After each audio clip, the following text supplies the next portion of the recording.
Good afternoon or good evening, depending on where you might be. My name is Kevin Michael Grace, and this is the KMG show for Thursday, August the 4th, 2022. So, as always, we will start the show. Well, as always, recently, we will start the show to see whether World War III has begun. And we'll look at Drudge. Aircraft carrier group moved towards island. Western powers can no longer run amok. Pentagon delays another intercontinental ballistic missile test. USS Ronald Reagan to remain in region. How far will Z go? The coming war. Taipei faces urgent fighter pilot shortage. So apparently it hasn't begun yet. This is from Alice Davis and Yaroslav Lukov at BBC News. China has fired missiles near Taiwan as part of huge military drills following a visit by senior U.S. politician Nancy Pelosi to the island. Taiwan said China launched 11 ballistic missiles into waters around Taiwan's northeast and southwest coasts. Japan said 5 Chinese missiles landed in its waters as well, calling for an immediate stop to the exercises. China saw the visit by the U.S. House Speaker, Mrs. Pelosi, as a challenge to its claims of sovereignty over Taiwan. It sees Taiwan as a breakaway province that will eventually be brought under its control by force if necessary. The U.S., for its part, does not officially recognize Taiwan, which has, for all practical purposes, been independent since 1950. However, Washington maintains a strong relationship with the island, which includes selling weapons for Taiwan to defend itself. The exercise focused on key training sessions, including joint blockade, sea target assault, strike on ground targets, air space control operation, the Chinese military's Eastern Theater Command said in a statement. And let's go to the Substack of Caitlin Johnstone. House Speaker Nancy Pelosi has left Taiwan after a brief but diplomatically corrosive visit, the after effects from which may be felt for years to come. Toward the end of her speech, alongside Taiwan's President Tsai Ing-wen, Pelosi's brain underwent one of its increasingly common software glitches, causing her to begin babbling inarticulately. Here is what a transcript of Nancy Pelosi's brain said, quote, "In our earliest days, at our founding of our country, Benjamin Franklin, our presidency, said freedom and democracy. Freedom and democracy, one thing, security here. If we don't have, we can't have either. If we don't have both," unquote. That is a direct quotation. Of course, Benjamin Franklin was neither a president of the United States nor a presidency, and the quote Nancy's floundering brain was reaching for was those who would give up essential liberty to purchase a little temporary safety deserve neither liberty nor safety. These are not difficult things to remember or articulate for someone with functioning gray matter. This is right up there with other famous neural malfunctions by the speaker, like her Bernie loves hearing gibberish from last year, or her bizarre Good Morning Sunday Morning restart in the middle of an interview a couple of years ago. And it calls to mind a DC pharmacist's casual remark in 2017 that he had filled prescriptions to treat Alzheimer's disease for some powerful decision makers on Capitol Hill. None of which would be a problem if we were talking about some little old lady whiling away her twilight years at a retirement home in Florida, but we are not. We are talking about one of the most powerful elected officials in the most powerful government on earth, third in line of succession to the presidency after the vice president. More important, we are talking about someone who just participated in an incendiary visit to Taiwan, which has ensured the escalation of dangerous Cold War tensions between major world powers and could potentially have triggered a hot war with China. U.S. war machinery, including aircraft carriers and large planes, were mobilized to provide security for Pelosi's visit ahead of her arrival. The United States military was literally just used to help a dementia patient try to start World War III. China's response to Pelosi's provocation has thankfully been relatively measured, though we're about to see Taiwan fully encircled by the Chinese Navy for a show of force unlike anything we've seen in decades. and Chinese sanctions upon Taiwanese commerce are still being announced. There will be political pressure in Beijing to escalate tensions with the US so as not to look weak. And the intensity of the new Cold War has certainly been ratcheted up a notch. But when it comes to hot war, it looks like humanity's better angels have prevailed for now.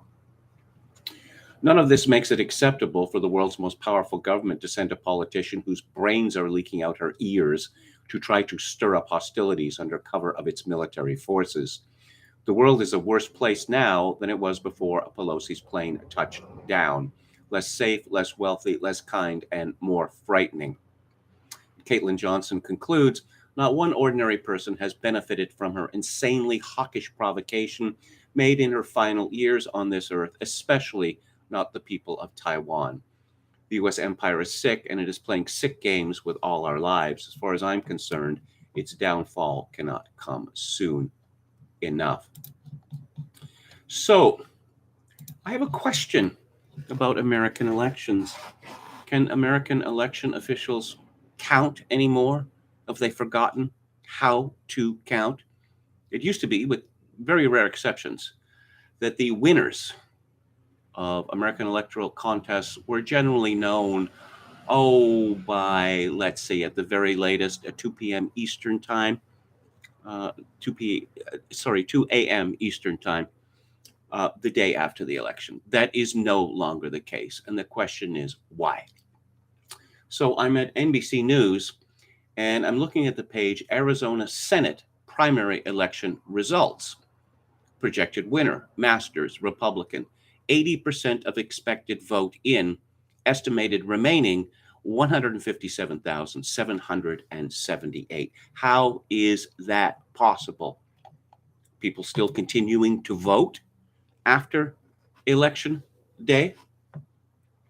There is only one system of voting whereby people can feel secure that the election was, fair and honest and not rigged.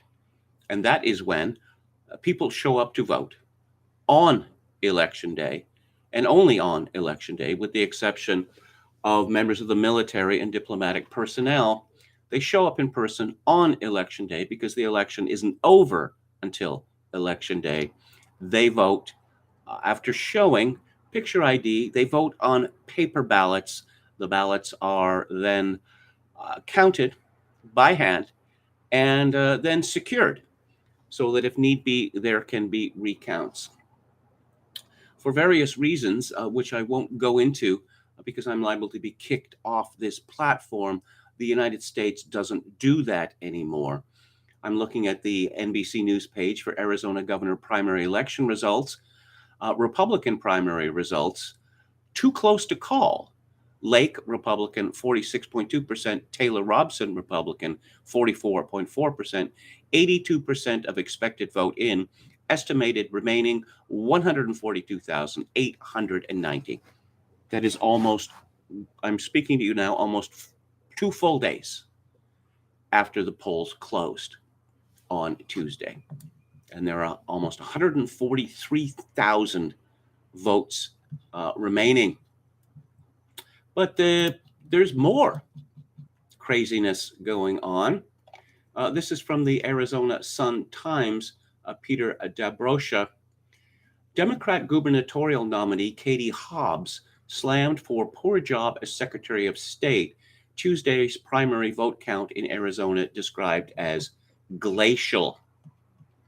As vote counting continues in Arizona's Republican gubernatorial election, Secretary of State Katie Hobbs, not Catherine, but Katie Hobbs, the Democratic nominee, is being slammed for a slow vote count. John Gabriel, editor-in-chief of Ricochet, says Arizona's glacial vote counting isn't exactly a ringing endorsement for how Katie Hobbs would perform as governor. Carrie Lake, War Room, tweeted, "We have absolutely no confidence in Katie Hobbs overseeing any election. It is unthinkable for her to supervise one that she is involved in." Richard Grenell tweeted, "The Arizona Secretary of State is running for governor as a Democrat. In related news, we aren't getting results in a timely manner. He followed up, "What are they doing? Why aren't we getting updated results? This is unacceptable, Arizona." Democrat Katie Hobbs just defended Pinal County's handling of the election today. Absolutely unacceptable. While Katie Hobbs is at a party, Pinal County still has reported zero election results. How is that possible? Hobbs finds herself in a situation with a potential conflict of interest. Her office is officially responsible for counting the votes, while she herself is running for governor. She did not recuse herself from the vote counting duties. And more on this story. This is from Carly Moran at the centersquare.com. Tuesday's Arizona primary took a turn for the worse last night when multiple Pinal County polling places ran out of in-person ballots. The issue arose after an unexpected amount of constituents voted in person the day of the election, resulting in a substantial shortage. You can see what's going on here. They don't want people to vote in person. If they want to change the law, as they have in Washington and Arizona, where it's all postal voting, they could do that.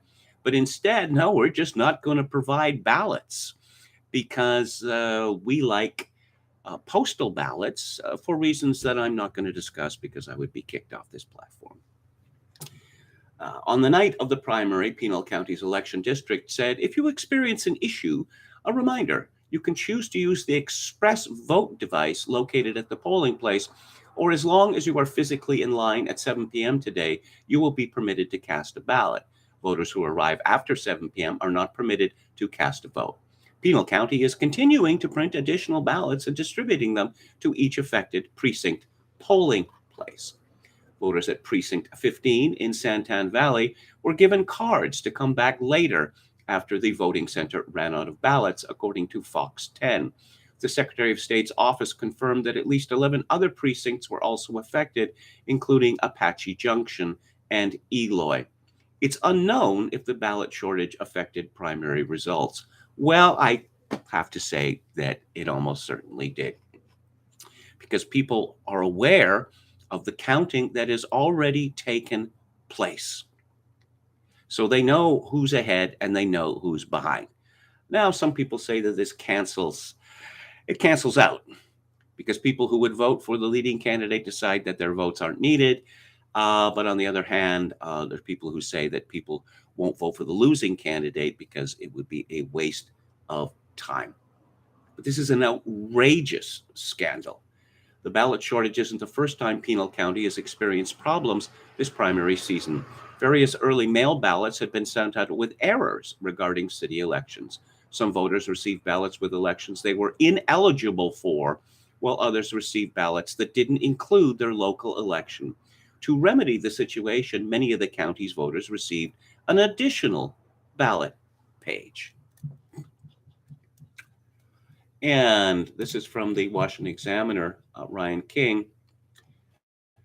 Officials from Pinal County, Arizona, said they aren't completely sure what went awry during the primary election Tuesday, when at least 20 precincts reported ballot shortages at polling locations, prompting the Republican Party to raise concerns. A scramble is underway to determine why precincts had not been given an adequate amount of ballots in advance of the election and are open to conducting an audit to get to the bottom of what went wrong, two county officials said during a press conference Wednesday. We opened the boxes and there weren't enough ballots, so we're not really quite clear how that occurred, said Jeffrey McClure, chairman of the Pinal County Board of Supervisors. Oh, I don't know. Your leadership might have had something to do with that. The American people begin to come to the conclusion that their elections cannot be regarded automatically as free and fair. All bets are off in the United States. Force majeure, as they say. Meanwhile, Meghan McCain, not happy. This is from John Skolnick at Salon. Meghan McCain Wednesday dialed back her excitement around the Arizona GOP's gubernatorial primary after pro-Trump Kari Lake one of McCain's political enemies, made an overnight comeback in the polls. On Tuesday, early results showed Karen Taylor Robson, the Arizona Board of Regents member, running against Lake ahead by 8 percentage points. As a result, McCain, a critic of Trump, took to Twitter to celebrate. Wow, ... Lake is getting crushed so far. 3 exclamation points. Incredible. 1 exclamation point. She wrote in a since deleted tweet, everybody better tune in to primetime if this lunatic loses, because she's going to go absolute insane on live TV, like One for the Books makes Trump look normal. Insane. Yes. And Kari Lake, in a good mood currently. This is from Cassandra Fairbanks at the Gateway Pundit. Arizona Republican Party Chair Kelly Ward celebrated Kari Lake's victory in the state as an, quote, exorcism of John McCain from our state and from our country, unquote. Ward made the remarks on Steve Bannon's War Room Wednesday. Quote, well, MSNBC is MSLSD, and everyone knows that Democrats are delusional. Katie Hobbs is no different. She did a horrible job in 2020. We can never let her get anywhere near being the governor of this great state, Ward said, unquote. The party chair also vowed to keep Democrats from holding office in the state. And Kari Lake and the Republican First Republican Party of Arizona, under my leadership, are not going to let it happen. We are going to work hard. We're going to make sure that if we keep her out and we keep out all of these Democrats who are detrimental to our state and our nation. Of course, Kelly Ward ran in the Republican primary in 2016 against McCain, who said, build the damn wall, and then voted against it because, of course, he would, because John McCain was a snake. No one would have ever heard if John McCain, if his father had not been an admiral. He was a reckless military aviator, to say the least. And his fellow POWs in Vietnam, none of them seemed to have a good word to say about him. I wonder why that might be. And finally on this topic, this is from Victoria Marshall at The Federalist. 15 Republican secretaries of state submitted a letter to President Joe Biden Wednesday, urging him to rescind Executive Order 14019. As The Federalist has reported, EO 14019 is the Biden administration's sinister attempt at federalizing elections. It directs all federal agencies to, quote, expand citizens' opportunities to register to vote and to obtain information about and participate in the electoral process, unquote. Following the order, multiple agencies have laid out plans to transform their offices into voter registration agencies, including the Department of Labor and the Department of Housing and Urban Development. Such agencies are also allowed to work with left-wing get-out-the-vote groups. Well, congressional Republicans have pushed the Office of Management and Budget for documents behind the executive order. State officials have been quite lax in demanding answers or creating resistance. Thankfully, West Virginia Secretary of State Mac Warner spearheaded a letter with 14 other Republican secretaries of state calling on Biden to end his unconstitutional federal takeover of elections. Well, the President of the United States, he now determines what is constitutional. Maybe the spokesperson for the President of the United States, because Karine Jean-Pierre recently announced that the Supreme Court's decision rescinding Roe v. Wade was, wait for it, unconstitutional. Let's go to the chat. Hello to Palcasso88, Dan, Anran, William Hickston from Beyond, Oscar Toe, Dr. Aded Name, Max Vitriol, who says skateboarder wielding a hatchet in MPLS. The vibrancy never stops. Hello to JT, Oscar Toe, who notes that Alex Jones settled for $4 million. I was shocked they didn't get him for the $150 million. Now, I'm not going to justify in any way what Alex Jones said about Sandy Hook. Why he would believe that, why he would say it, is a mystery to me. But many of the things Alex Jones has said over the years are a complete mystery to me. I've never been a fan of Alex Jones, as I've mentioned previously, because he is so shouty. But Exactly who was defamed by his comments, I don't understand that. I'm not being obtuse. I don't understand who was defamed. Essentially, as I can see it, uh, he's being sued for hurt feelings. Now, I understand why feelings were hurt, but apparently it's been decided that hurt feelings are actionable, which is exceedingly bad precedent. Dr. Deadname says, so glad the adults in the room are back in charge. I feel so much safer. Hello to our valiant moderator, Chogokin666. Oscar Toe says, in response to Podcast 88, I think Alex can absorb 4 mil. Oh, pain and suffering. Yes, it was the famed American lawyer Louis Nizer who came up with the idea of pain and suffering. That previously, in torts, one had to prove actual damages. So thanks to Louis Nizer, we now have pain and suffering, which leads to really terrible situations. Yes, my son died at the age of 9, which is really sad, and I'm terribly broken up about this. On the other hand, now I'm rich. This is not right. Who else do we have here? William Hicks says, watching Channel 4.2 Detroit, late 70s film starring Alan Arkin in a mental hospital. Interesting. I love the commercials. $99 for 40 blue pills or yellow pills with lots of sexy babes in bikinis. I'm going to be talking about conspiracies a little later. Yes, Robert Barnes, I suppose Alex Berenson has really got into it with him over Alex Jones. Oscar Toe says the vote counting has not gotten any different. This should be a huge concern for the GOP.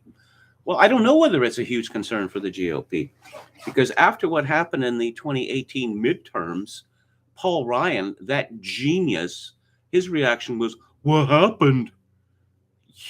You weren't paying attention? You didn't know what was going to happen? You did nothing to stop it? But, he's got his reward. Did Blake Masters win, asks Anne Run. Well, he's ahead. He's ahead, and I'll repeat. When I first saw this, all this publicity about this fellow, Blake Masters, I thought, have I heard that name before? Is he a NASCAR driver or perhaps a country music singer? Because doesn't that sound like a perfect NASCAR or country music name, Blake Masters? Anwar says it's hard not to be a conspiracy theorist in the times we live, but still there has to be a limit. Is it legal to be neutral on the actuality of an event you didn't witness firsthand, asks Hauper. McCain is insufferable, says Palpcasso88. Indeed. The Daily Mail hired her as a columnist for some reason. Now, her father, Senator McNasty, what a creep he was.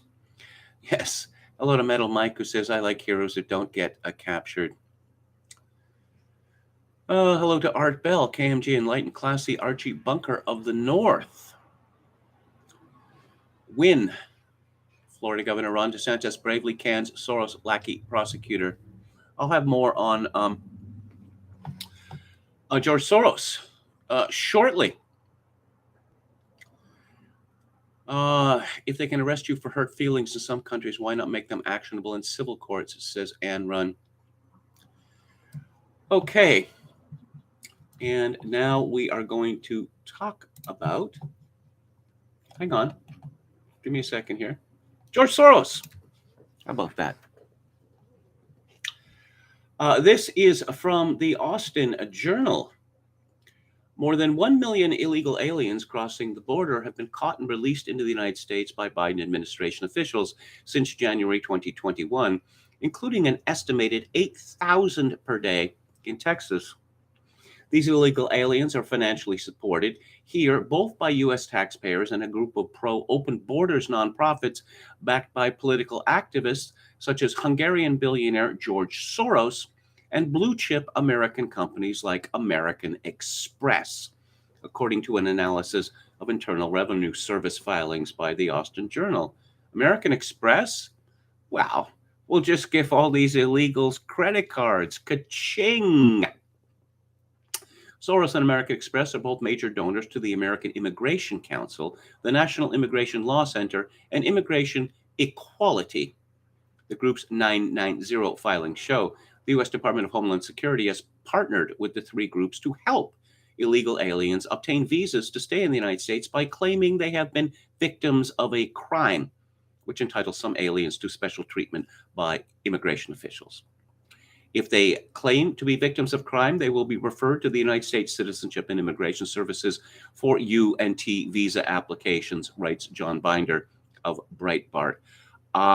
Okay, first of all, in some country like Guatemala, to give one example, which is pretty much a failed state, it was impossible to tell whether any of these people crossing the border were victims of crime, and who cares? That is not the purpose of asylum laws.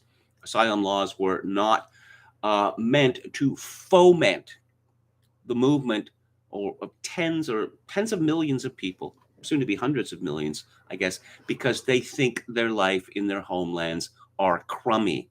Worse than that, oh no, Mexico's not good enough for us. Mexico is one of the richest countries in the world, but we aim to end up in the land of Uncle Sucker. According to asylum law, these people are supposed to stop in the first place where they're safe. But of course, they don't. Because more Gibbs in America. And in more George Soros news, now this story is 6 years old, but there was someone on Twitter carrying on about the homeless people, and all their deprivations are the result of not having enough money, which is rubbish. If these people across the street from me, if they all had a universal basic income, it would make no difference whatsoever in their lives, because their lives have been wrecked by drugs. But my government has decided that drugs are good, and we should give them to junkies. We should give junkies drugs, because it's the safety of the drugs which is the most important issue, not the fact that these drugs have driven them insane. This is from the Open Societies Foundations, which is George Soros, by Sarah Evans. Vancouver has pioneered a people-first approach to drug issues. Yes, if by people first you mean killing them. In North America, there's exactly one place where it is legal for the public to use illicit drugs inside a supervised injection facility in Vancouver, Canada. The space is a place where people can self-inject their own drugs in a safe, supervised environment using clean equipment. There is no threat of being arrested, and the people who work there are trained to respond in case of an overdose. Staff also help people access primary care, detox services, addiction treatment, housing, employment, and legal services. As the first supervised injection facility on the continent, it embodies the highest ideals of harm reduction. Well, the Conservative government of Stephen Harper moved to shut down Insight because they were facilitating a crime or a series of crimes. And a court ruled, no, you can't do that, because we love junkies. Stop being so mean to junkies.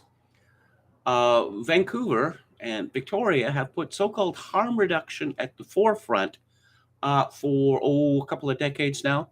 And what has the result been?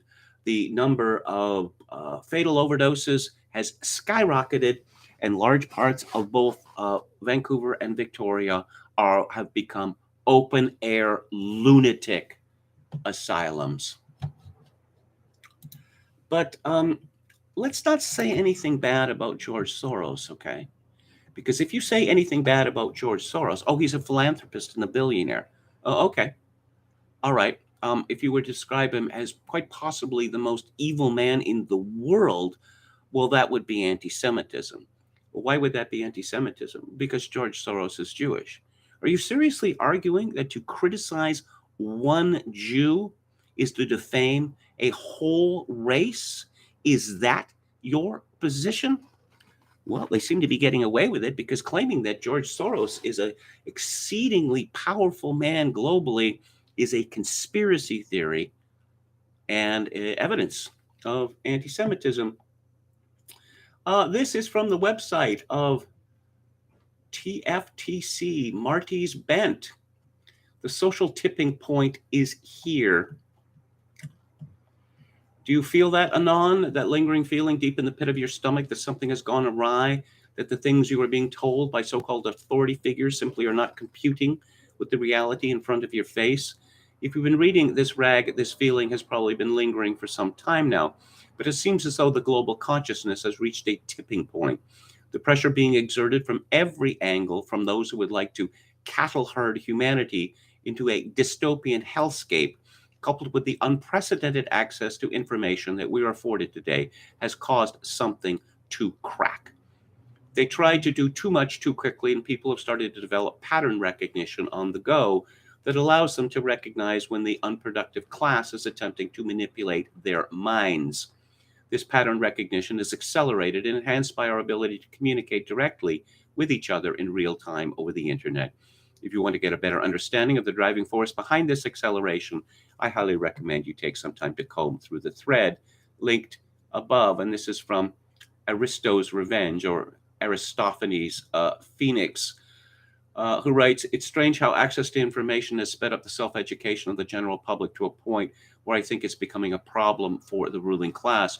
Maybe that's why they're becoming insane and trying to make the public discourse so insane." Love it or hate it, it's hard to deny that the so-called dark corners of the internet are where some of the most potent commentaries and explanations of today's world emanate from. Over the last decade, the powers that be have put forth a concerted effort to whack-a-mole the dark corners of the internet in an attempt to prevent alternative wrong-think from percolating into the greater consciousness. This led to many fringe sites like 4chan getting completely neutered or wiped off the face of the earth. What we're finding is these efforts led to, at best, a slowing down of the alternative information flow, and at worst, an emboldening of those they were attempting to silence to spread their message outside the confines of their dark corners. Yes, the common man. What is the common man being told?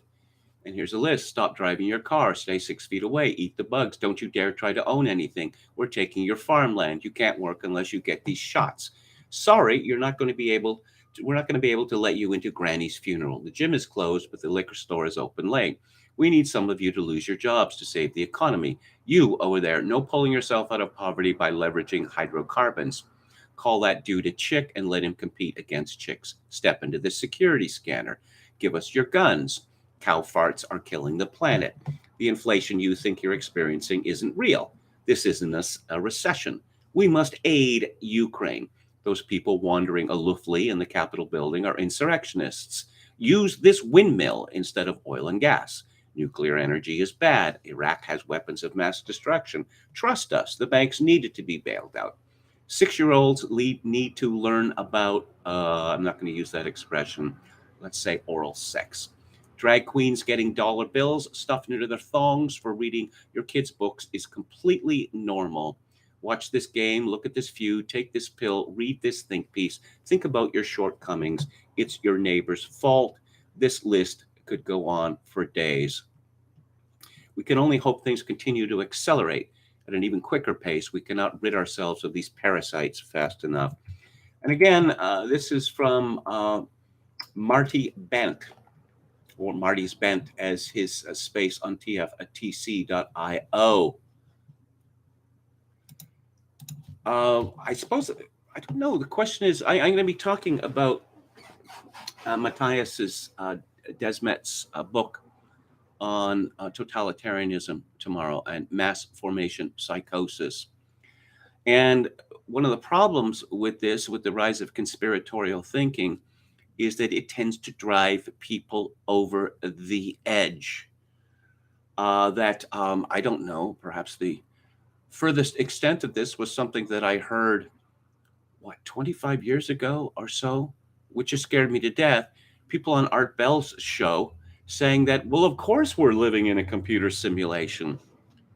Well, if you really thought you were living in a computer simulation, you'd go mad or you'd kill yourself or you'd go on a killing spree or something like that. And up now, be like Pedro. And that Pedro is Pedro Gonzalez, who you've heard me speak of many times in this space. This is from Catherine D. at return.life. Slash and burn. Pedro Gonzalez takes on institutional media on the left and right from with and without. The one thing you need to know about Pedro Gonzalez, a politics writer and editor at Chronicles, is that he's completely self-made. He doesn't have a fancy degree. In fact, he doesn't have a degree at all.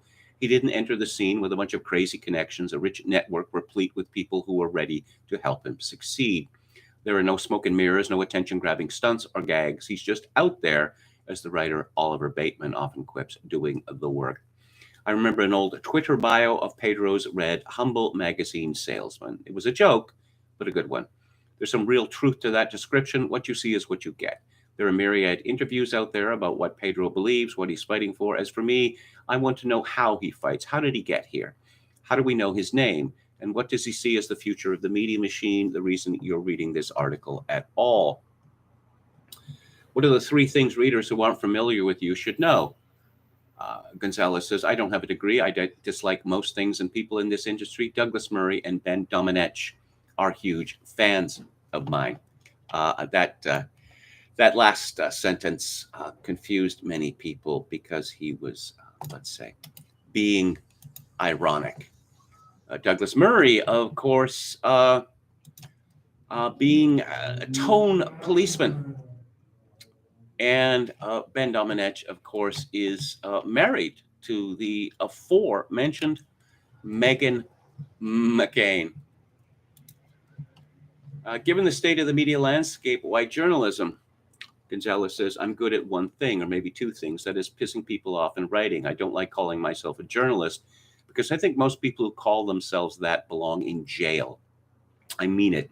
I hate these people, a term I use loosely, because in theory, the journalist's role is to inquire and interrogate and uncover.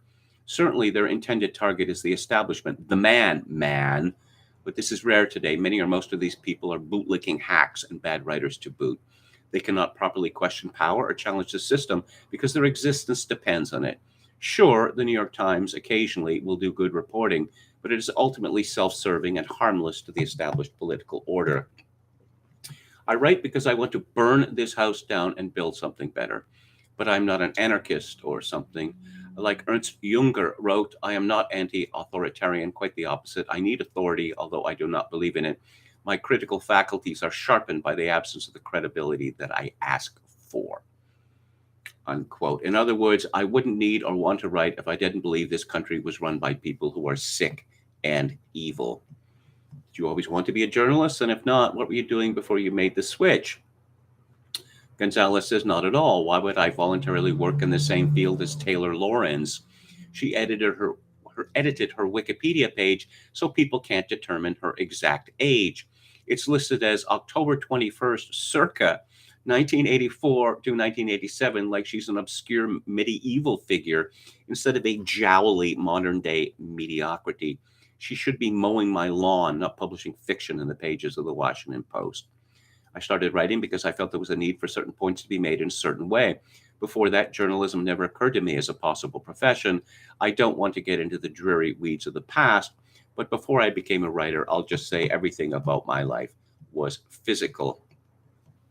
You know how Rousseau entered a competition hosted by the Academy of Dijon to answer whether scientific progress had been a good thing for mankind? He won by replying to the negative by attacking the very idea of scientific progress. It was a kind of paradox. Rousseau had entered a competition hosted by the type of institution he viewed as harmful to man and won by making that point. I'm not a Rousseauian, but this resonates with me. Gonzalez is asked, your star has really been rising the last couple of years. What's one piece of advice you'd give an aspiring writer? He answers, don't compromise yourself. Do things the hard way. Keep the chip on your shoulder.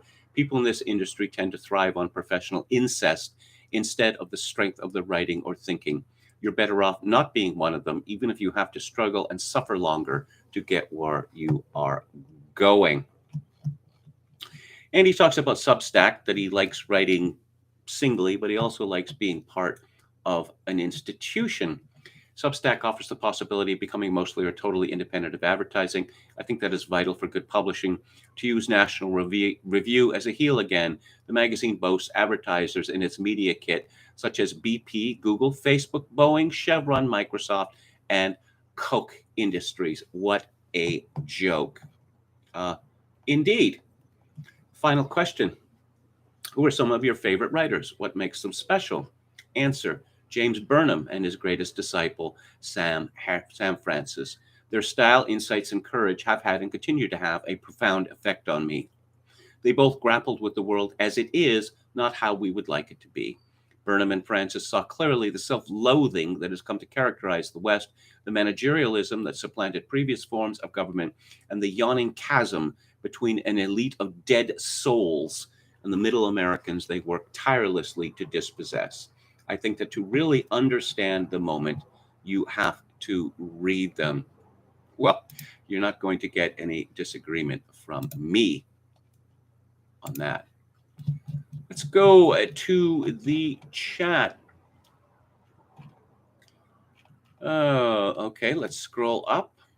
The best trick the devil ever pulled off was making people he didn't exist. That's from Dawn from Beyond, and it is a quotation, I believe, from Blaise Pascal. Absinthe. Okay. In the KMG artwork, is that green bottle Jameson's? Harsh stuff, says Art Bell. Is it Jameson's? I'd have to check. I've only had Jameson's a couple of times in my life. When I was young and foolish, I once managed to polish off a full bottle of it, 26 ounces, in about 4 or 5 hours, and it was one of the worst nights of my life. So never again. I do like Spanish port, and yes. Okay, who else do we have here? Hello to David the Gnome. And Absinthe, is Kevin a 19th century romantic poet? Asks Halper. Well, I wish. My literary idol is Charles Baudelaire. And yes, he does like based Baudelaire, says Quachulango. And Baudelaire was a great admirer of, well, he was a reactionary, you know. Not sure his opinion of Rimbaud, asked Quachulango. Great admirer of his poetry. What was the joke? Was it Dorothy Parker who made the joke about Paul Verlaine, that he was also he was always chasing Rambos? It's a pretty good joke. Who else? Art Mob says Vancouver has a very poor reputation for drug addicts on the street worldwide. Not sure about Victoria. Well, we're coming up. We're a contender, very much a contender. Don from Beyond says, I love this chat, even though Kevin often doesn't read mine. I do understand why. I'm really looking forward to when we can change to a friendlier platform. Divin the Gnome says, my concern these days for news events and politics is basically how does this thing I'm reading about or seeing explain God's plan in a biblical sense? Metal Mike says, if you thought vax mandates were gone, think again. Well, let's see whether they can get away with it a second time. William Hicks says, BitChute and Odyssey have been a godsend. Lots of great stuff on Rumble too, says Metal Mike. Anrun says Jones is too shouty, but hasn't he been shown to be right on a number of things? Oh, sure. But, you know, when someone is angry all the time, it makes me question their sincerity. I'll vote for Pedro, says Dan. Don from Beyond says people are going crazy because the mind cannot handle so much cognitive dissonance. If Tim Pool visits KMG and takes a swing, a very Irish knee to the pills, and later KMG will tape a show wearing a beanie. All right. Okay. Don Willis. Hello. I haven't said hello previously. Hello to JT. I trust a reference to Rogaine. What is this? Oh, Joe Rogaine show very quickly. Okay. He's a pothead. Joe Rogan. Of course, he's a curious man, so he's got that going for him. I expect one day KMG will appear with a piano keyboard and play a song, says Art Bell. Chartreuse. No, it's not chartreuse. I may have had chartreuse once, green chartreuse. What? Close to 50 years ago? Les Fleurs de Mal, the flowers of evil. Yes, indeed. I love Rambo. First Blood is my favorite, says Palcasso88. First Blood, I think that's one of the greatest revenge movies I've ever seen. And of course, it was filmed, well, on a soundstage in Burnaby and also in the town of Hope, BC. And Hope, when you head east from Vancouver, it's when you reach Hope that you can say you've left Greater Vancouver behind. Effectively, Hope and everything to the Alberta border, it's essentially Alberta West.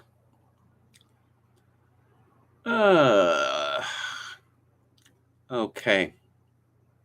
Rogan was there when it counted with the big health scare, so I can't be that critical, says Oscar Toe. Palcasso88 says Richard Hanania is very frustrating. He has some good takes, but he's pro-free trade and pro-immigration. Well, I hate free trade, and we have this national question. We can save our countries or not. And that's by far the most important question. Oh, okay. Let's talk about some stupidity. This is from the Canadian Press.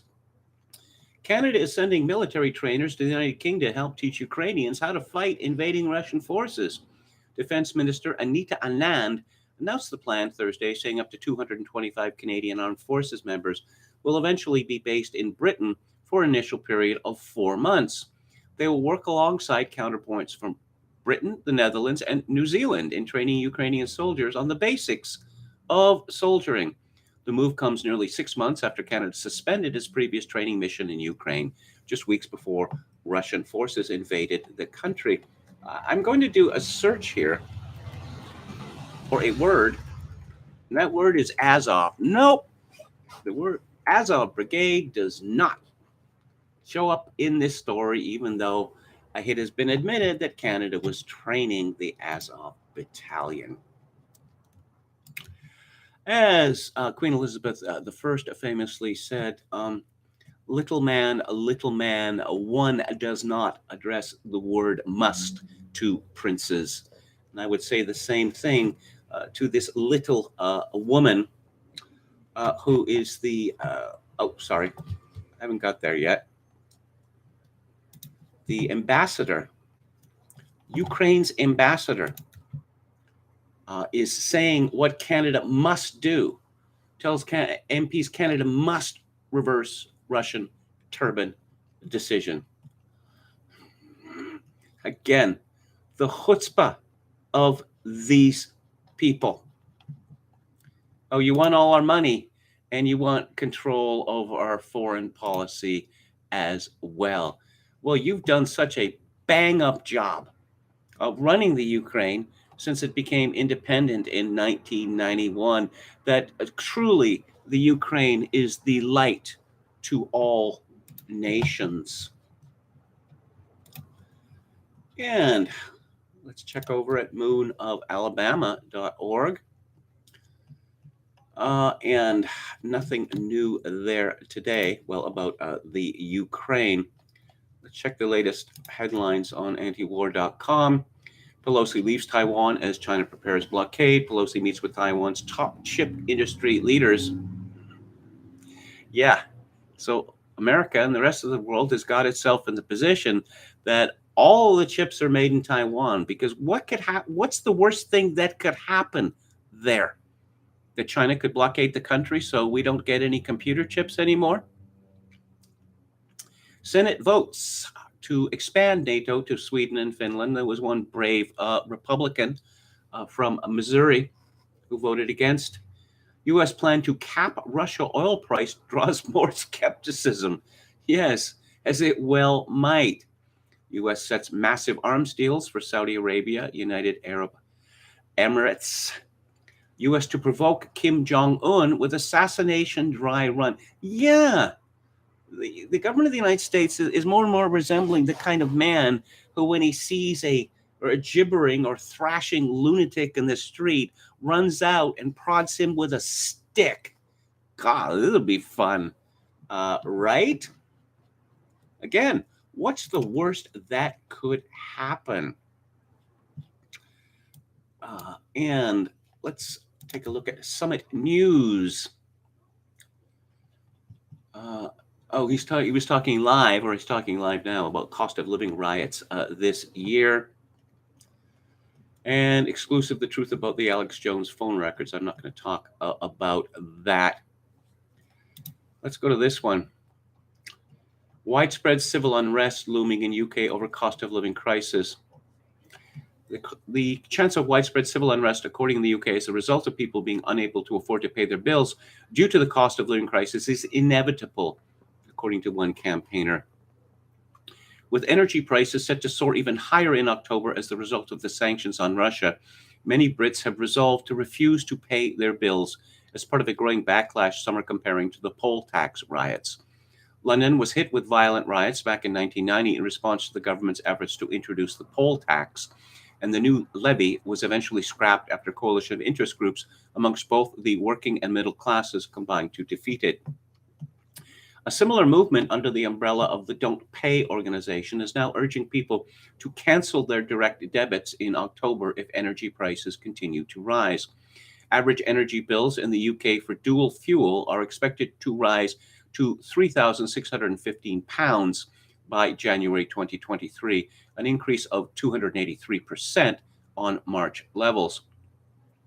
Millions of us won't be able to afford food and bills this winter, according to the Don't Pay manifesto. We cannot afford to let this happen.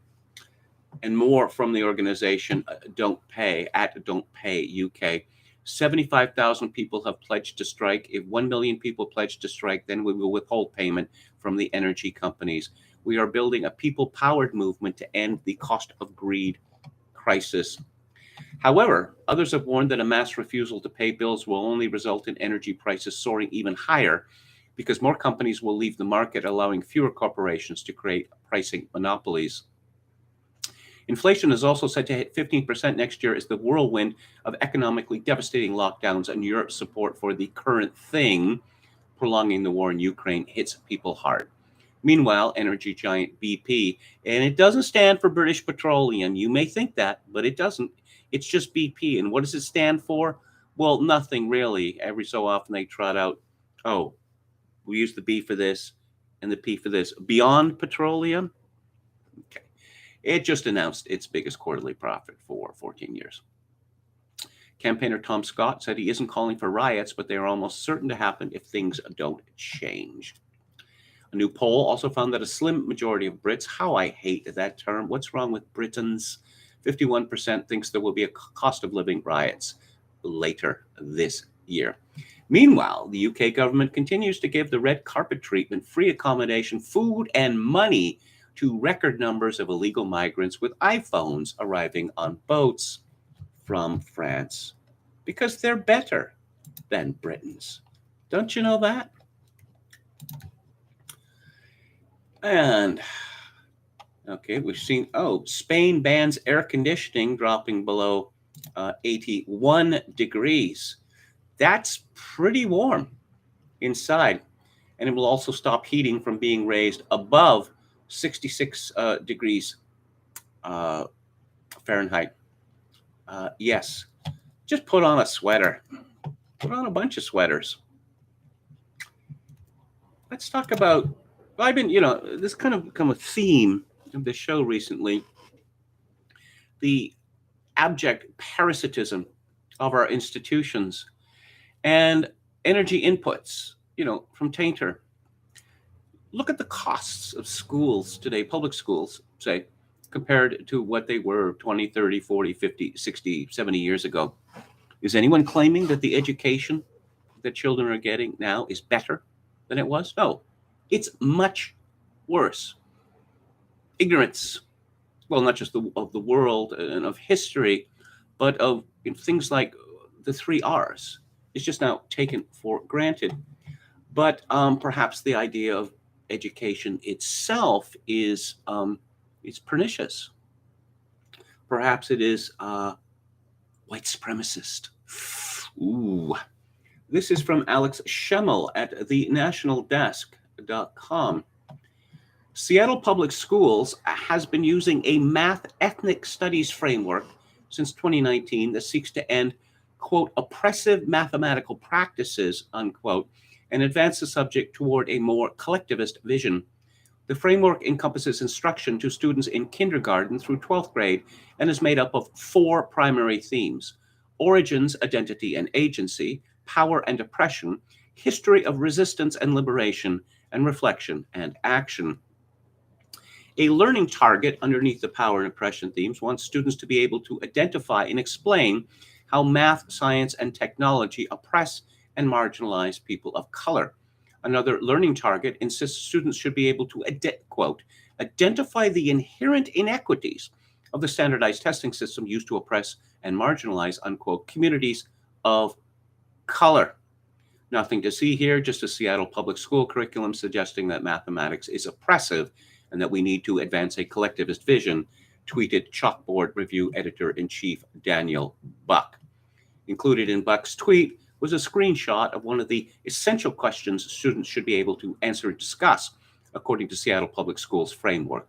Can you suggest resolutions to oppressive mathematical practices? Underneath that question, the framework suggests asking students how they can change mathematics from individualistic to collectivist thinking. What's 2.4, 2 plus 2 make? Well, let's have a round table. Let's rap about it, as they used to say. What do you think? What do you think? You don't think that there is an answer to this question? That is interesting. Well, okay, if traditional education in mathematics and other subjects is oppressive to Black students, stop teaching it to them. That's simple. Bring back segregated schools or segregation within the schools. And the students, well, whose parents want them to embrace oppressive systems of instruction, they can be taught one way. And the parents who don't want their children to be exposed to this evil oppression, I don't know, they can do whatever they want in their classrooms. That seems to be the logical end point. But I haven't seen the most recent figures, but the percentage whites constitute something like about 20% of the students in Seattle public schools. They fled. They have fled to private schools and to home schooling. This is a piece from the Federalist by Kendall Qualls. Public schools are cesspools of wokeness, and there's no bringing them back. The DNA within the school systems has been radically altered, along with administrators, teachers, and many students. Over the past several years, the left has aggressively infected the minds of the youngest children with the tenets of critical race theory and gender ideology, while academic excellence has been shoved to the back of the bus. As a result, public schools are hemorrhaging students. In my home state of Minnesota, 2022 marks the second consecutive year the state's public school system has lost thousands of students. The Center of the American Experiment, Minnesota think tank, reported in February. Why should parents in Minnesota or any other state keep their children in public schools? In 2021, the Minnesota Department of Education statewide test results showed another drop in the number of students meeting or exceeding grade level criteria. Overall, reading scores fell 7%, math scores dropped 11%, and science scores shrank 8%. In another example, New York City public schools, which compose the nation's largest school district, have already lost about 50,000 students over the past 2 years and are expected to lose nearly 30,000 more by the time school begins this fall. Minnesota Education Commissioner Dr. Heather Mueller explained the poor student achievement outcomes thus. The statewide assessment results confirm what we already knew, that the COVID-19 pandemic has disrupted our students' learning and they need our help to recover. Oh, you're talking about the teachers who simply refused to go to the classrooms because they might catch a respiratory disease? Once again, America's public school teachers are a light unto the nations. The problem with blaming poor student outcomes in Minnesota on COVID is that the state's public schools actually had little to show for decades of increased spending. The consistently increased flow of dollars into Minnesota's public schools has not translated into improved student achievement outcomes or more learning. For insight, look at what the Minnesota Department of Education now values in professional teacher training when it comes to hiring licensed teachers. Helping students develop social identities based upon their social grouping, understanding so-called systemic trauma, including racism and micro and macroaggression, fully affirming and incorporating identity politics into the school, including race, gender identity, sexual orientation, religious beliefs, economic status, and ethnicity, connecting students with local and global political activists, understanding that Minnesota's laws were created to oppress by race, class, gender, sexual orientation, etc. After shutdowns and the abysmal remote learning results, mask mandates, and a further decline in students' academic performance, the response of the Minneapolis Federation of Teachers was to go on strike for more than 2 weeks in March, canceling classes once again for 28,000 students. In addition to demanding increased wages, the MFT stated they are at war against capitalism. At a rally with her union members, Greta Callahan, president of the teachers chapters of MFT, asserted, quote, "Our fight is against patriarchy. Our fight is against capitalism. Our fight is for the soul of our city." And it goes on. I remember back in the 1990s, I was living in shared accommodation, mostly with other people who worked in the magazine I was working at.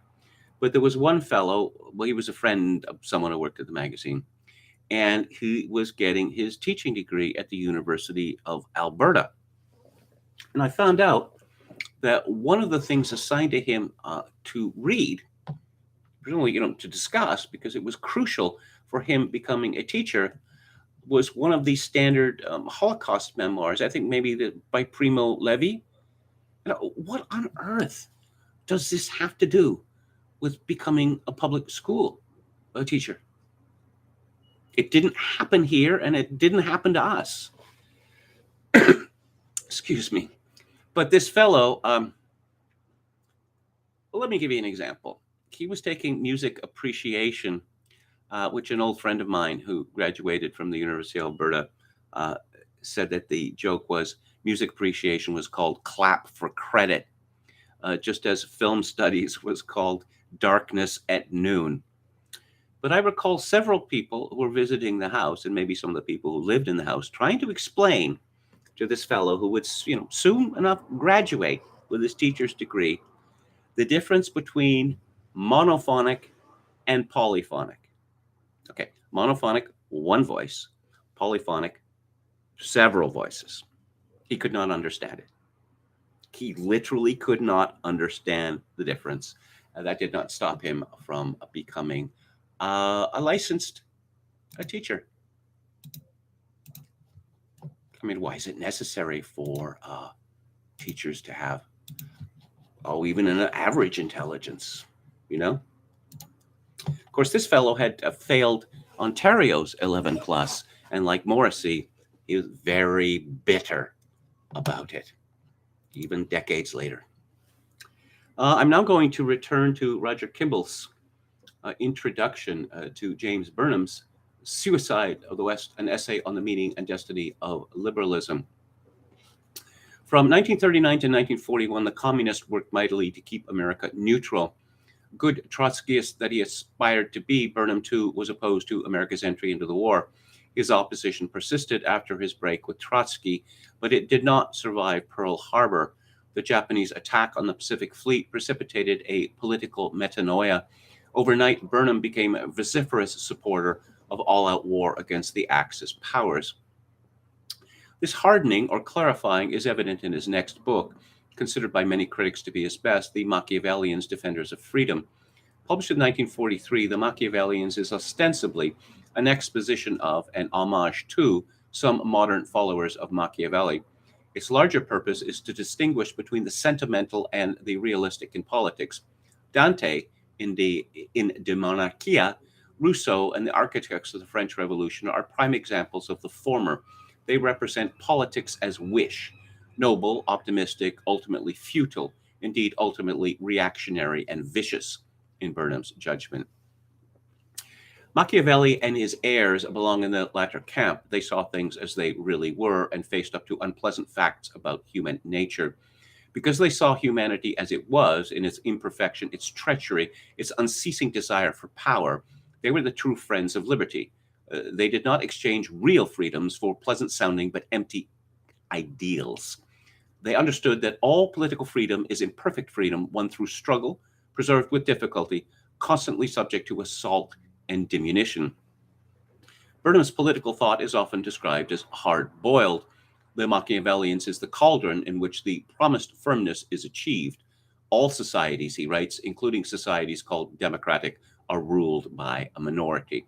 Although the minority, the ruling elite, naturally seeks to legitimize its power in the eyes of society, in the end, the primary object of every elite or ruling class is to maintain its own power and privilege, an aim that is sought largely on force and fraud. Burnham had high hopes for an objective science of politics. At the same time, he believed that logical or rational analysis plays a relatively minor part in political and social change. The true friends of freedom budget heavily for the imperfection of humanity and acknowledge the relative impotence of reason in political affairs. Above all, they understand that the possession of power is inseparable from its intelligent exercise. In terms of the evolution of Burnham's thought, the Machiavellians is perhaps most important, not for its exposition of power politics, but for its implicit recognition of the value of freedom, that minimum of moral dignity which alone can justify the strange accident of man's existence.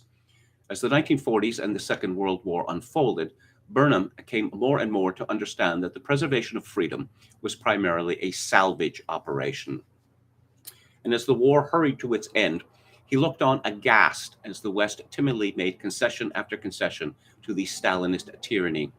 In 1944, Burnham wrote a paper on post-war Soviet ambitions for the Office of Strategic Services. In 1947, an expanded version of this document appeared as The Struggle for the World. It is with this book, Kimball believes, that Burnham comes into his own. For here it is here that he first clearly articulates the opposition between the West as a precious heritage to be defended and communism as a murderous tyranny to be defeated. Was Burnham's opposition oversimplified, as many critics charged? Doubtless it was, but it was also right in essentials and was, moreover, a salutary corrective to the naive and therefore deluded advice of good-hearted liberals. Burnham understood with searing clarity two fundamental facts. First, that communism was an expansionist ideology bent on world domination. And second, that its triumph would entail the destruction of every liberty, intellectual as well as political, that we in the West held sacred and yet perilously took for granted. Above all, the absolute value of the single human person. Communism, Burnham saw, was opportunism elevated to a position of absolute power. Unchecked, no human good, not even the commitment to truth, can withstand its assault. Anyone who has leafed through Marxist-inspired writings will remember attacks on so-called mechanical logic. But this, Burnham notes, is at bottom an attack on the rules of objective inference and proof, the rules that permit us to test for truth and falsity. The alternative, what is called dialectical logic, is simply a device that declares whatever serves the interest of communist power is true. In terms of foreign policy, the fight against communism required neither appeasement Appeasement was merely a prelude to capitulation, nor containment. Containment was merely appeasement on the installment plan. What was required was a concerted campaign to undermine, to roll back the communist juggernaut. In domestic terms, the fight against communism had to begin with the recognition that communists used and abused democratic freedoms in order to destroy them. Their aim was the subversion of democracy. Therefore, Burnham argued, their capacity to subvert itself must be subverted. In the end, he thought this meant that communism would have to be outlawed. In the near term, it required that serious restraints be placed upon communist sympathizers and agents. Would this be a violation of their civil rights, the right to free speech, for example? Doubtless it would. But Burnham argued, quote, democracy in practice has never and could never interpret the right of free speech in an absolute and unrestricted sense. No one, for example, is allowed to advocate and organize for mass murder, rape, and arson. No one feels that such prohibitions are anti-democratic, but why not? Why cannot some purist tell us that any restriction whatsoever is logically counter to the absolute democratic principle of free speech, unquote. Burnham's point was that because communism in democratic nations makes use of free speech in order to abolish free speech, its own right of free speech had to be curtailed. Burnham stressed later that great care would have to be taken to avoid lumping real communists together with socialist liberals, honest progressives, and other legitimate critics and reformers. Burnham's point, as pertinent today as when he uttered it, is that free speech cannot be understood in isolation, but only in the context of that which makes it possible, that is, in the context of democratic government and the functioning social community that supports it. Quote, the principles of an organized society cannot be interpreted in such a way as to make organized society impossible. Any individual right of freedom is properly extended only to those who accept the fundamental rules of democracy. How could any society survive which deliberately nursed its own avowed and irreconcilable assassin and freely exposed its heart to the knife, unquote. The publication of The Struggle for the World happened to coincide with President Truman's speech announcing what came to be known as the Truman Doctrine, according to which the United States sought to support free peoples who were resisting attempted subjugation by armed minorities or outside pressures. This coincidence garnered a great deal of publicity, much of it negative, for the book. It also aroused the interest of the fledgling Central Intelligence Agency. Burnham, recommended by his Princeton classmate George Bryant III, worked as a consultant to the Political and Psychological Warfare Division, which Bryant headed, of the Office of Policy Coordination, a semi-autonomous covert branch of the agency. He took a leave from New York University to do research, the university explained, and moved to Washington. Perhaps Burnham's greatest contribution while working for the CIA was to help found the Congress for Cultural Freedom. This organization, covertly funded by the CIA, was established to provide a liberal but also anti-communist alternative to the communist-controlled propaganda initiatives for so-called peace and friendship. The liberal element of the Congress cannot be overemphasized. This was an effort to win over the liberal intelligentsia, forgive the pleonasm, to the cause of anti-communism. Accordingly, in 1950, at the Congress's inaugural conference in Berlin, patrons and speakers included Bertrand Russell, John Dewey, Benedetto Croce, Karl Jaspers, Jacques Maritain, Herbert Reed, A.J. Ayer, Ignazio Siloni, Sidney Hook, and Arthur M. Schlesinger Jr. Burnham was one of the few hardliners. In his talk, Burnham directly tackled neutralism, what we have come to call moral equivalence, the denunciation of, on equal terms, of American and Soviet barbarism. Burnham admitted the demotic nature of American pop culture, but tawdriness was better than tyranny. Coca-Cola might be bad, he said, but not in this quite in the same league as Kolyma, the Soviet labor camp. I'm just going to comment here. Looking at that list of worthies, some very bad men there. Bertrand Russell, John Dewey, I can't speak for Croce, Herbert Reed, certainly Freddie Ayer, Sidney Hook. Yes, and of course, the Congress for Cultural Freedom, its intervention in the realm of art was calamitous. Jackson Pollock, hey, you should prefer the West over Soviet communism because we have Jackson Pollock. Whereas in the Soviet Union, they have this crazy formalism. Oh, okay. I'm afraid that argument is not winning me over. Not one little bit. But back to Kimball. Burnham's tenure with the CIA, which we tend to forget was and is a deeply liberal institution, came to an end over the issue of McCarthyism. Burnham was ambivalent about the Wisconsin senator. He was not, he explained, a McCarthyite, but an anti-McCarthyite. He understood that anti-McCarthyism was often a screen and cover for the communists and a major diversion of anti-communist efforts. Reflecting on the phenomenon after McCarthy's death, Burnham noted, quote, McCarthy became the symbol through which the basic strata of citizens expressed their conviction that communism and communists cannot be part of our national community, that they are beyond the boundaries, that in short, the line must be drawn somewhere. This was really at issue in the whole McCarthy business, not how many card-carrying members were in the State Department.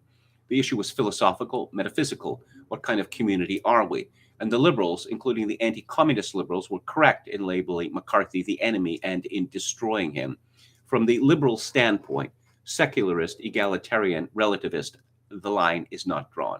Relativism must be absolute, unquote. Burnham's stand on McCarthy precipitated his deportation to political Siberia. Overnight, this influential public commentator became a persona non grata. Philip Rav, his colleague at Partisan Review, put it well. The liberals now dominate all the cultural channels in this country. If you break completely with this dominant atmosphere, you're a dead duck. James Burnham had committed suicide, unquote.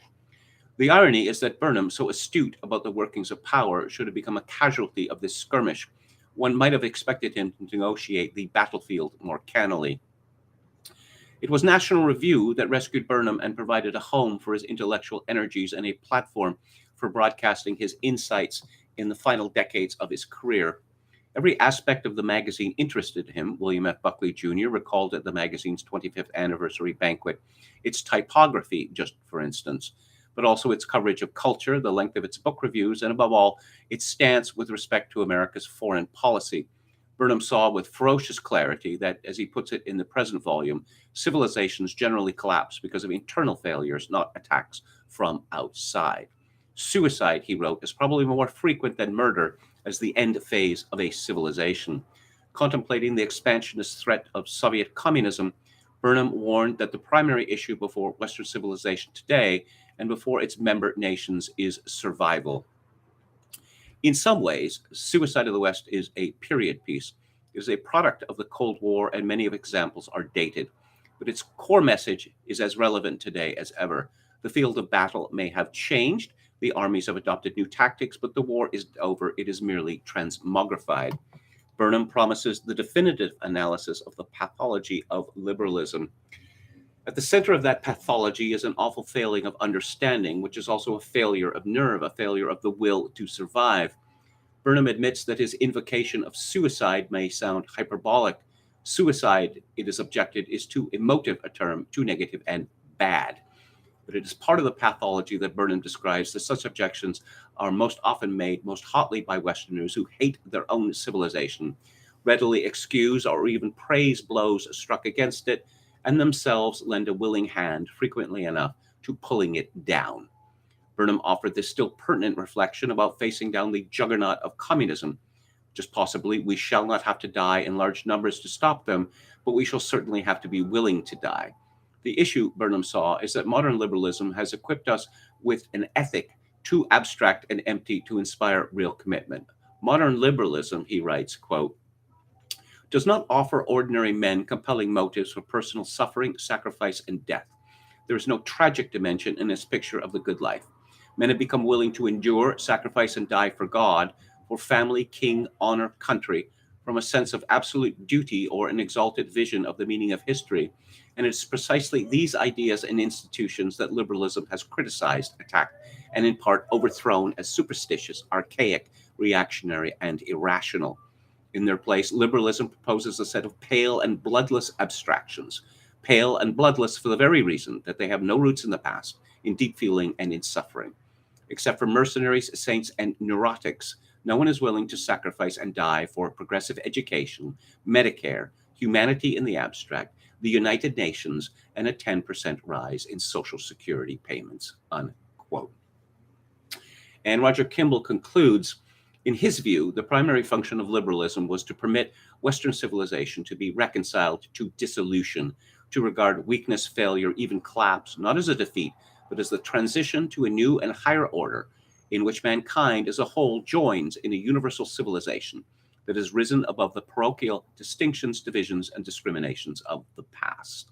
It is a mug's game worthy of all those so-called friends of humanity whose sentimentality blinds them to the true realities of human life. Like the poor, such dubious friends seem always to be with us, which is another reason that the teachings of James Burnham are as relevant today as they were when Nikita Khrushchev came to the UN to bang his shoe on the table and warn the West that we will bury you. But, says the friend of humanity, that didn't happen. We overreacted, don't you see?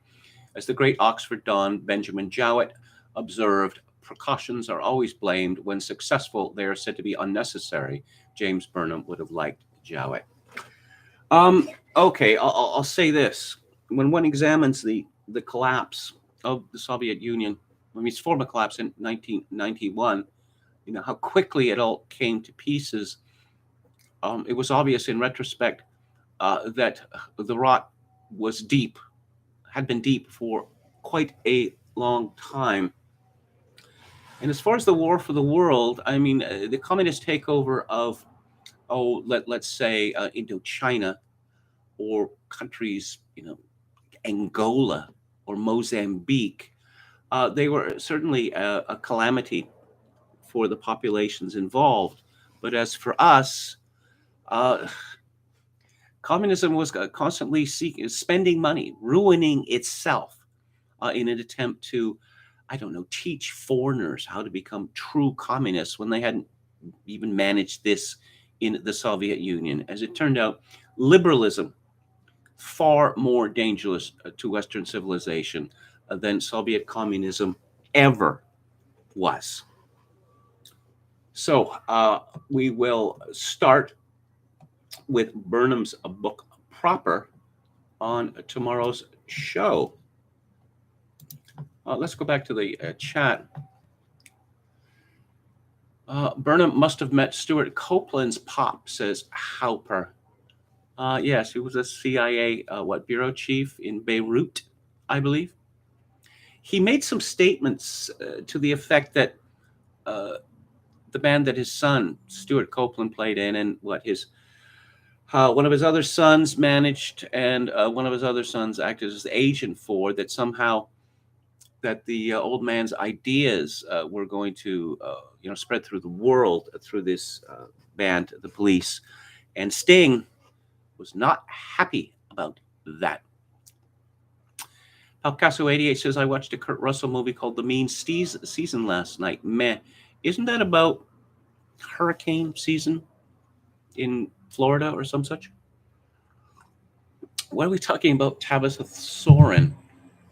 She's married to a famous writer, isn't she? Famous journalist. Adam Curry, another MTV, a VJ.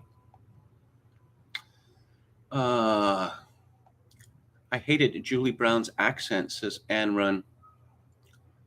I thought that the VJ Duff was cute in the 90s. I don't know that I remember that one. Let's remember the white comedian Julie Brown, says Hauper. Downtown Julie Brown, Oscar Tull. She was cute, wasn't she? Who else do we have here? There is someone playing a recorder next door. Can you hear it? Maybe you can hear it faintly. David the Gnome asks, literally, can we just admit it's devils working through people in high places of worship, those demons?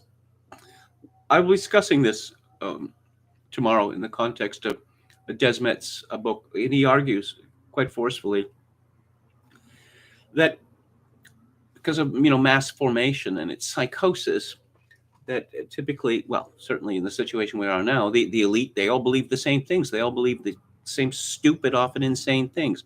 Does this mean that they're an organized conspiracy? Does this mean that they're evil? Not necessarily. People like to go along with what other people think, other important, influential people. Daisy Fuentes. She was cute. How did this start? Found a clip of Sting punching a guy eating a watermelon, says Oscar Toe. Imagine channels actually showing music videos, interviews. Kurt Loder doing music views. What happened?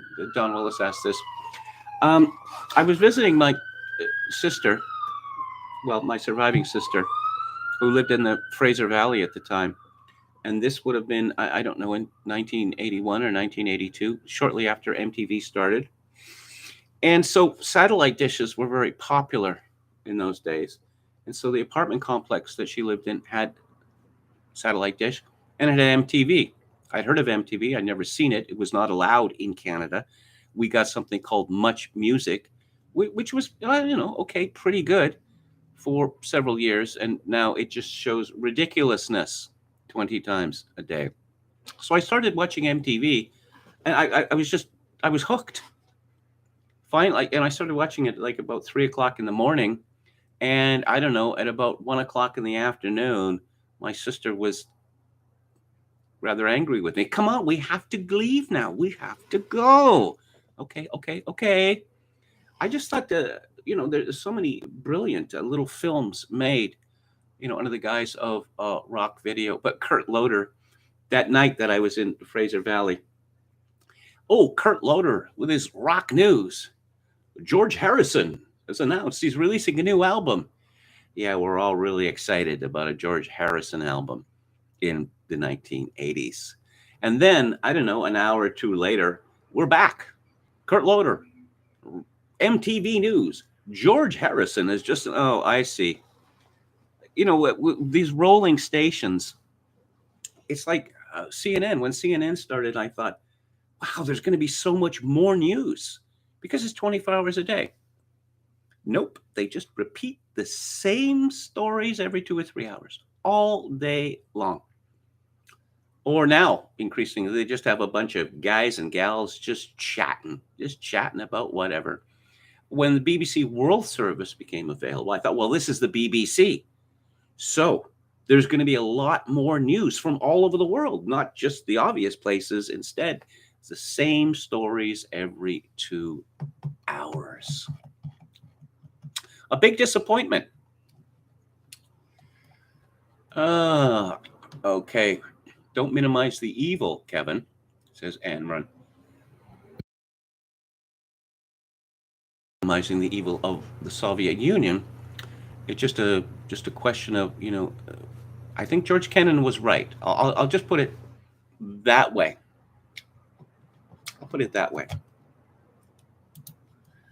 And Joe Biden, still alive? This is from Reuters. Biden stays COVID positive in test on Thursday.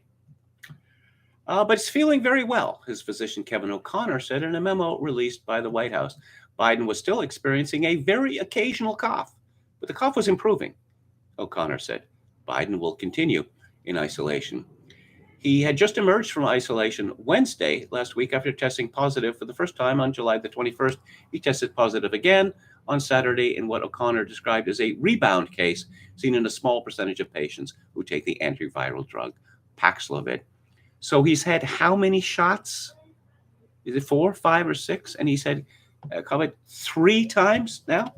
But just keep getting the jabs, because we know that if you get the jabs, you can't get COVID. And to insist otherwise is very dangerous, and it's promulgating a conspiracy theory that kills people.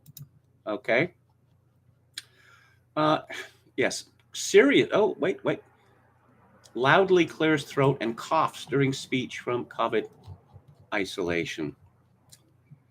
That's from the Daily Mail. The right-wing media. They're up to their old tricks again.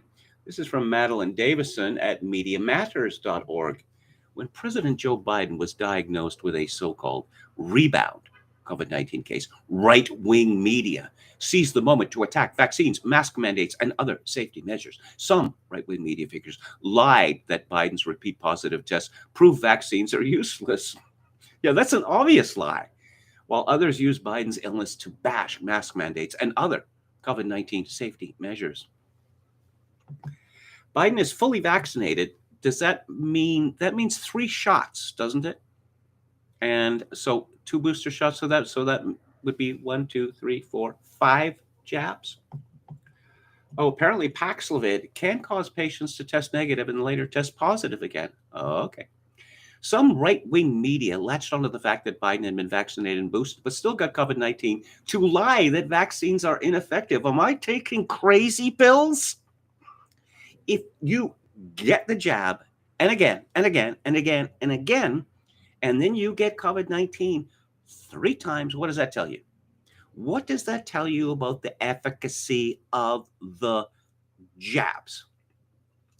Well, newer virus strains like Omicron and the BA.5 subvariant are more resistant to vaccines. Research shows that, yes, those who are vaccinated are still significantly less likely to be hospitalized or die from COVID-19. Oh, really? Is that what the data from British Columbia shows? And so embarrassing to my province of British Columbia that they've stopped providing it. Is that what the data from Australia and New Zealand shows? Is that what previous data from Israel, Ireland, England, Wales, and Scotland showed? No, but presumably the physiognomy of Americans is radically different to those people anywhere else in the world. Yep. Oh my God. There's just, well, they keep getting away with it. So Fauci, Dr. Fauci, how many times has he had COVID? And how many times has he had jabbed? And the last time he got it, he was out of action for 4 weeks, which sounds pretty serious to me, especially for a man of his age. This is from Just the News, Charlotte Hazard. In a Senate hearing on gain-of-function research on viruses, which some scientists believe is responsible for the COVID-19 pandemic, longtime National Institute for Allergy and Infectious Diseases Director Anthony Fauci came in for particular scorn. According to Rutgers University molecular biologist Richard Ebright, Fauci has made untruthful statements on repeated occasions to the public, to the press, and to policymakers. Quote, I do not understand why those statements are being made because they are demonstrably false. Ebright continued explaining that gain-of-function research creates, quote, new health threats that did not exist previously and that might not have come to exist by natural means for tens, hundreds, thousands, or tens of thousands of years, unquote. The fact that gain-of-function is still legal, why? Cui bono? Who benefits? I can't say, not here, what I think should happen to anyone involved in participating in or providing funding for gain-of-functioning research. How about something in Minecraft? This is from Abby Liebing at the Western Journal.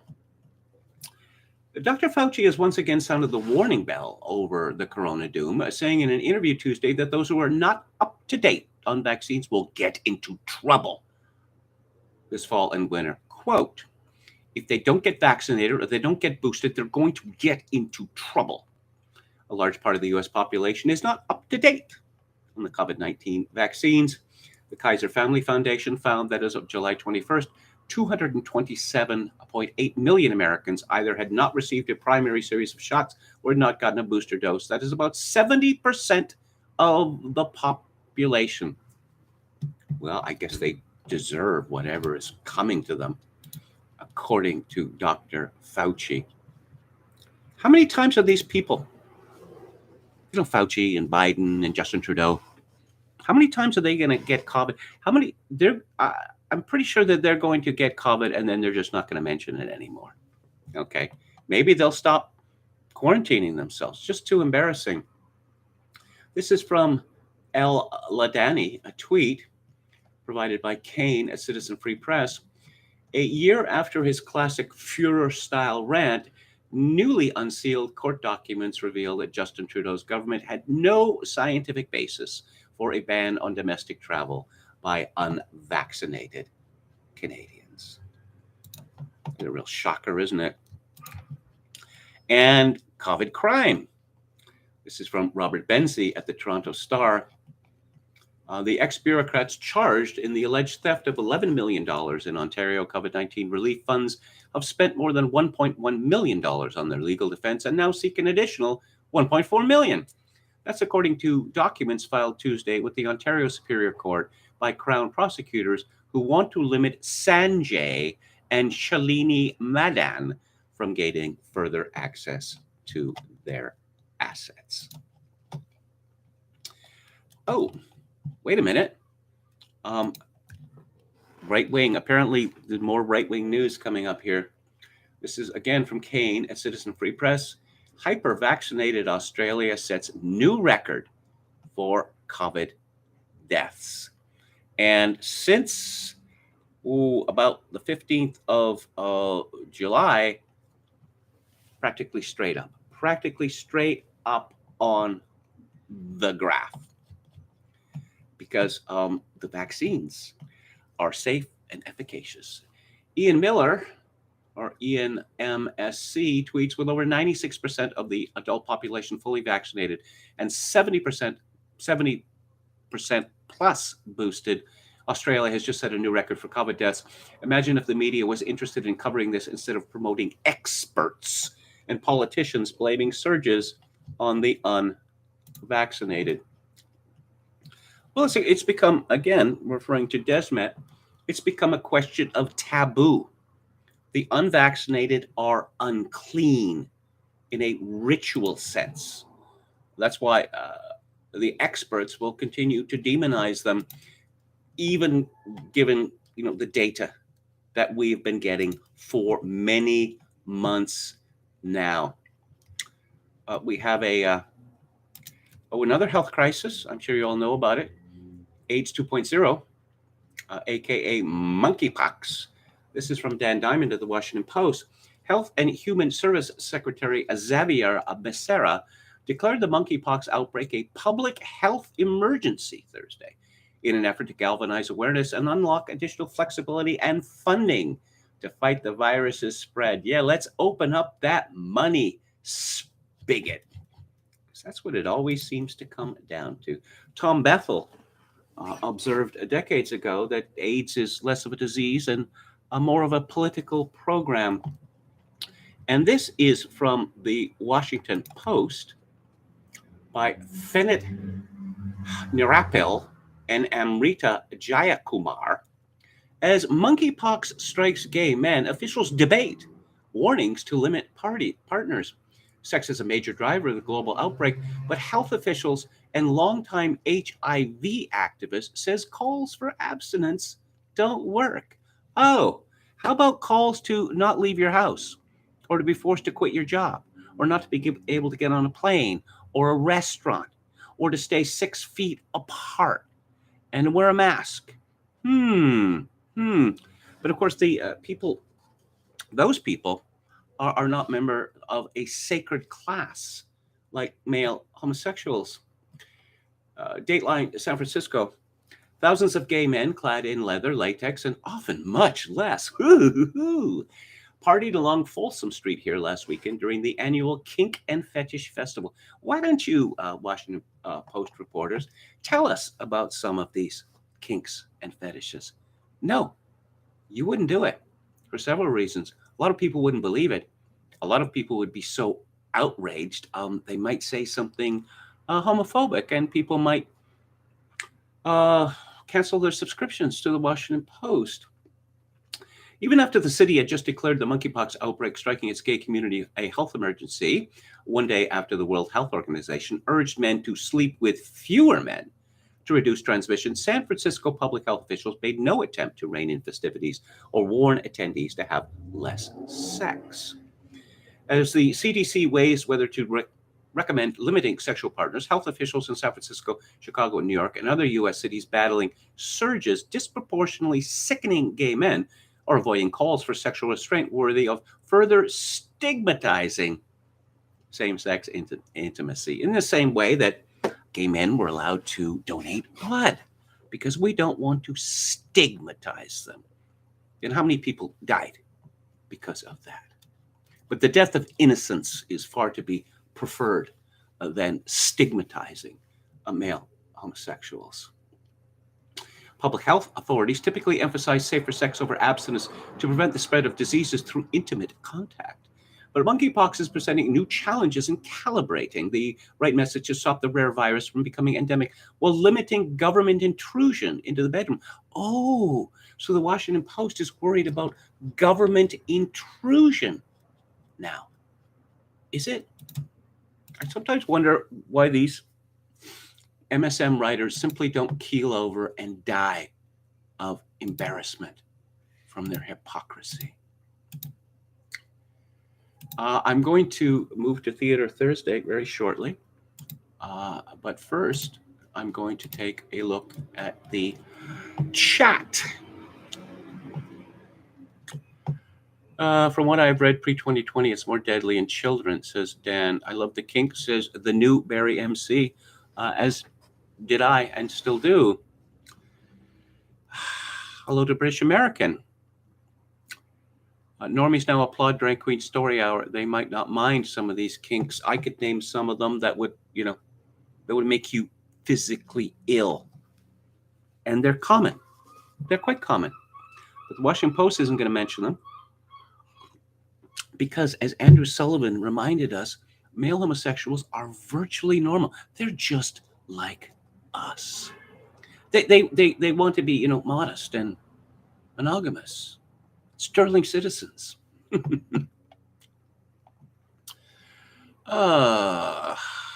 else do we have? Peter Baumann is a German musician. He formed the core lineup of the pioneering German electronic group Tangerine Dream. Yes, indeed. That's from the new Barry MC. Okay. Are they still saying vaccines help reduce symptoms? Asked the Right Honorable. They were saying Biden has nearly no symptoms, yet he was gagging and coughing today. Don't you just hate it when Kevin misses what you meant? Asks Anrun. Oh dear, what did I miss? Martha Quinn, or was it Martha Quinn or Tabitha Soren who married the Michael Lewis? Gratuitous shot at Harrison, of course. I can talk about George Harrison some other time, but he's not my favorite one of the Beatles. Let's put it that way. I find his I don't like his songwriting. All right. And for a man who was supposed to have found such great solace through his embrace of Eastern religion, why was he so angry and bitter and snippy? Okay. It was Tabitha Soren who married Michael Lewis. Kevin, you were right, says Oscar Toe. Thank you for that. Oh, yes, very briefly, very, very briefly. Just a scandal in Hollywood. Yes, another one. This is from Nellie Andreeva at Deadline.com. Station 19 writers' room incident involving written racial slurs sparks inclusive workplace discussion. Leadership structure changes. Uh-oh. Apparently, there was a script, and it was assigned to a white writer. Boo! And the word in the question was B --R, a derogatory reference to a person from Latino descent. The outline was met with shock and disbelief when shared with the writer's room. Was that word met with shock and disbelief when it appeared at least 2 times in Quentin Tarantino's Once Upon a Time in Hollywood? Of course, that movie came out, decades ago? It was only 2 or 3 years ago? Oh, okay. Things move fast these days. So this whole show is going to be, people are going to be sacked, other people put in charge. And I just think this is the way to go. This is the way to go. I think that Hollywood productions should be written and produced and directed entirely by non-white people, and they should be made entirely for non-white people. And that would be the solution to the Hollywood problem. So, uh, I'm going to be talking about our movie for this Thursday, which is directed by Alfred Hitchcock, and it is called The Wrong Man.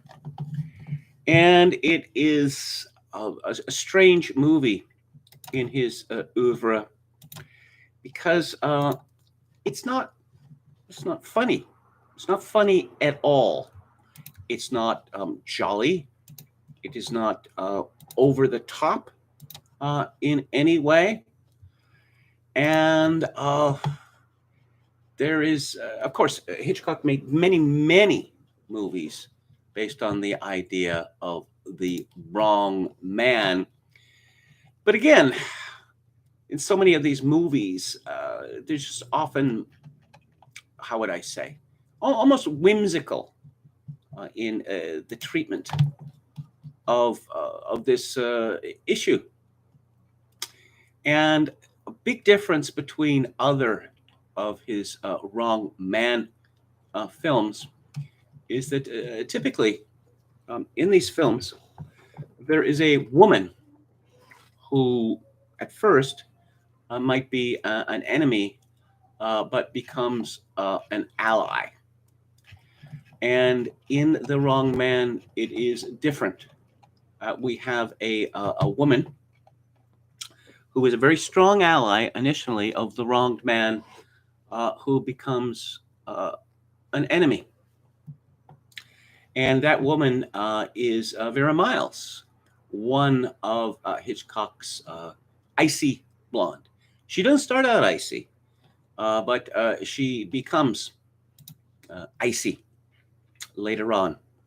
And a threat, certainly psychically, to our hero, who is played by Henry Fonda. You know, I'm recalling that when Hitchcock talked to Francois Truffaut, and he was going through his films pretty much right from the beginning, and he was talking about the film Saboteur, which came out in 1942, which is tremendously entertaining if you haven't seen it.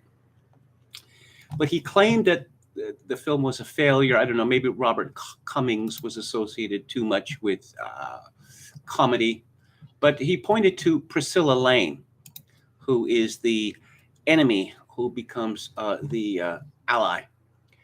And I thought there's something to that, you know, because Priscilla Lane is supposed to be, you know, she looks like she's going to be the man to bring down Bob Cummings, but her looks rather sabotage that, no pun intended, because the first time Priscilla Lane appears on the screen, she is so gorgeous that every man in the movie theater falls in love with her, which is not what you want. Which is not what you want. The Wrong Man is based on a true story. And this story happened a couple of years before the film came out in 1956. And the true story of Christopher Emmanuel Balestrero, a book by Maxwell Anderson, and a very long feature with lots of photographs in Life magazine by Herbert Breen. I should say something about Maxwell Anderson. Maxwell Anderson was an enormously successful American playwright and screenwriter. And some of the films, plays that he wrote that became films, Elizabeth the Queen, What Price Glory, Knickerbocker Holiday, Key Largo, Anne of 1,000 Days, The Bad Seed, and many other. Oh, The Private Lives of Elizabeth and Essex. I shouldn't forget that one. But perhaps he is best known today for lyrics he wrote for Kurt Weill. And they include several songs that have become standards. Most famously September Song, but also Lost in the Stars, It Never Was You, and Trouble Man. While I'm talking about credits, the screenplay is by Maxwell Anderson and Angus MacPhail, based on Anderson's nonfiction book.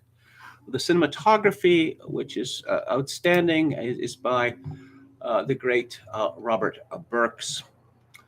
And George Tomasini does the editing. He worked with Hitchcock on many films. And the music is by Bernard Herrmann. And it's a strange score because our hero, Manny Ballestero, he works as a double bass player at the Stork Club in New York City in the East 50s.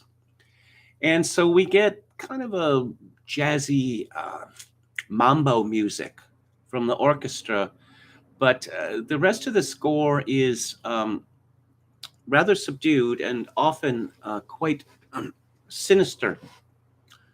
In particular, there's a scene when Henry Fonda in prison that the camera it rotates around his head, but they're very jerky motions, creating a disorienting spinning effect, and the music becomes atonal and rather violent. So Hitchcock makes his customary appearance in The Wrong Man, but it's a different kind of appearance. There were typical Hitchcock inserting himself into the frame that was filmed, and Hitchcock had it cut because this was meant to be a serious movie, and so he didn't want that kind of levity. So we see at the beginning Hitchcock shot from some distance with a very powerful light shining on him from the back, creating this enormous German expressionist shadow. And we never see his face, just his silhouette. And he tells us that every line of the story, every word of the story is true, which is not quite right. Because the full story here it simply would have been too depressing for audiences, although many people find this film to be quite depressing. I find it exhilarating. Now, as many of you probably know, Hitchcock was not particularly admirer of the police. And presumably, this derives from something that happened to him when he was a child, that he was instructed by his father when he was 6 years old to walk to the nearest police station and present the copper behind the counter a note. And the note said that Hitchcock had been a bad little boy. Yes, this is what we do to naughty boys. And, well, yes, one can only imagine the effect of this. But you see this, how would I say, unease regarding policemen in so many of his films. There's the famous shot from Psycho, where Janet Leigh has driven off to the edge of the highway and she falls asleep because she's exhausted. And then we see this looming face of a highway patrolman with his aviator sunglasses and his cap, and it is horrifying and sinister. But what does this movie teach? Well, I suppose you could say that it teaches that there's no good to be had in having anything to do with the police. And I think in general, that's a pretty good principle. I mean, the police bring you bad news. What else they also do? Arrest you, threaten to arrest you, or whatever, hassle you over things. And the way that this film is shot, oh my, the police do not come out of this well at all. And one finds out what Manny Balistrero, uh, oh, justice was served for him. Well, he suffered real financial losses, and he did not get anywhere close to the losses that he had sustained. I wouldn't say that there's a strong sense of class division in this film, but right at the very beginning, we see the famed Stork Club in New York City, where all the swells hang out to have a swell time. And they're all dressed to the nines, as people used to be in the 1950s. In fact, even robbers and gunmen wore suits and ties and greatcoats in those days. And if you don't believe me, you can look it up. So after the show is over, or the club finally closes down at 4 o'clock in the morning or something like that, we see our hero Manny. We see him getting home to Jackson Heights in Queens, and famously, Hitchcock did not like location shooting because you are circumscribed by the space. But he was determined to make the wrong man as realistic as possible, and the film is almost all location shooting, including the Stork Club, many different subway stations in New York City.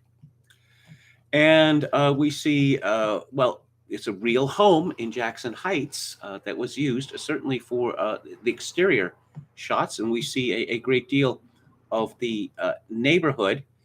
And Manny makes his way home. And, from Manhattan to Queens. And so he has to take more than one subway. And it's not a poor neighborhood. It's rather run down. And there's the elevated train just a block or two away, which means the people in that house would be hearing the noise all day long. We see Manny on the subway car, and he brings out the newspaper, and he sees these ads for refrigerators and a new car. Manny doesn't have a car. And all of these creature comforts, and you feel that he's unhappy with his life, at least financially. We find out that that Manny has a beautiful wife who loves him, and he loves his wife. And his wife has given him 2 healthy children, and he's very close with his family. Very sort of typical. Well, this is a very ethnic movie. All sorts of different ethnicities.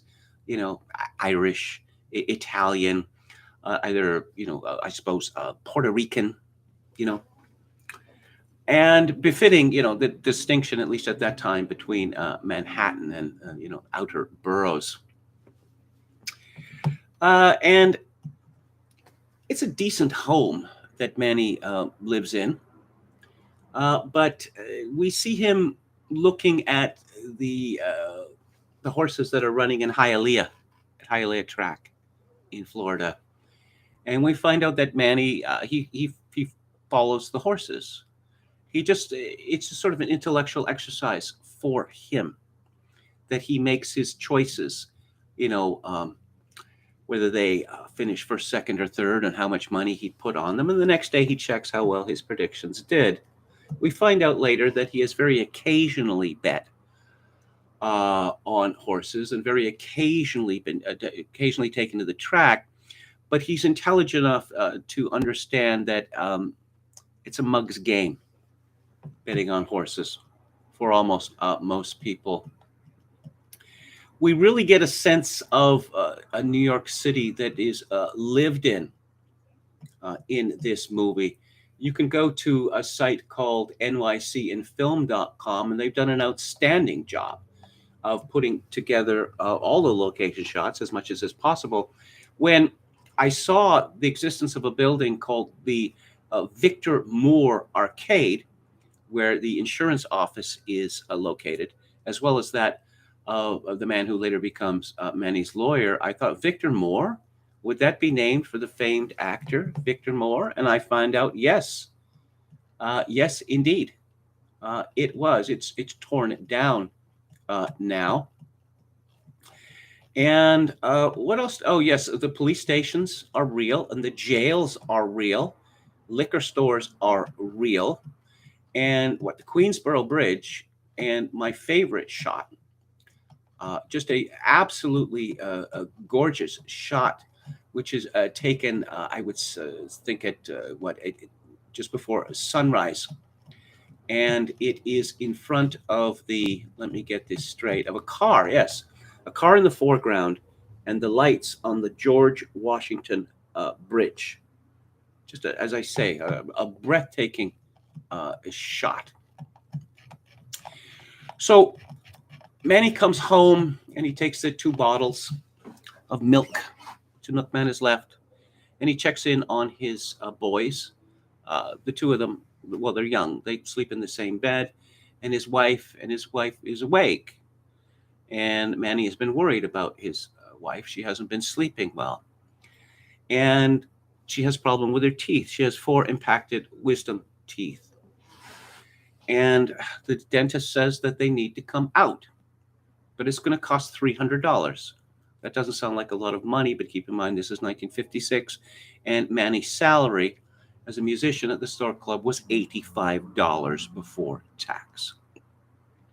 Now it turns out that they've had to borrow money before, for instance, for a rather simple vacation. And this is a point of contention between them. And one gets the very strong impression from this movie. Well, the movie is about guilt. It's very largely about guilt. And why is Henry Fonda guilty? Well, one of the reasons he's guilty is because he is poor. And later on, well, I'll tell you something about the past, the recent past. It is only from the 1970s onward, maybe the middle of the 1970s, where anyone was able to get money from a bank, say, or a credit card company. Before that time, you didn't get a loan without collateral. And later, it turns out that that Henry Fonda, he owes money. There's some bills. He says, well, how much? $100, says one of the policemen. No. The $50, no more than that, maybe $40 or $30. And there's a very clear implication that he is lesser than because he owes money. And this makes him a criminal suspect. So, yes, if owing large sums of money today would make one a criminal suspect, most of the people in America and Canada would be criminal suspects. But so how to put together the $300 for the surgery? And Manny has borrowed on his own life insurance, but then he realizes that he hasn't borrowed on his wife's life insurance, and so decides that he's going to go to the life insurance company and see how much money he could get. And he goes to the life insurance company and he makes a disagreeable impression on the women behind the counter. And they're almost all women. And why? Again, because of his unease, that he looks guilty. And again, this is embarrassing for him. And so the women behind the counter, one of them, and then a second, and then a third, they are terrified when they see him because they believe,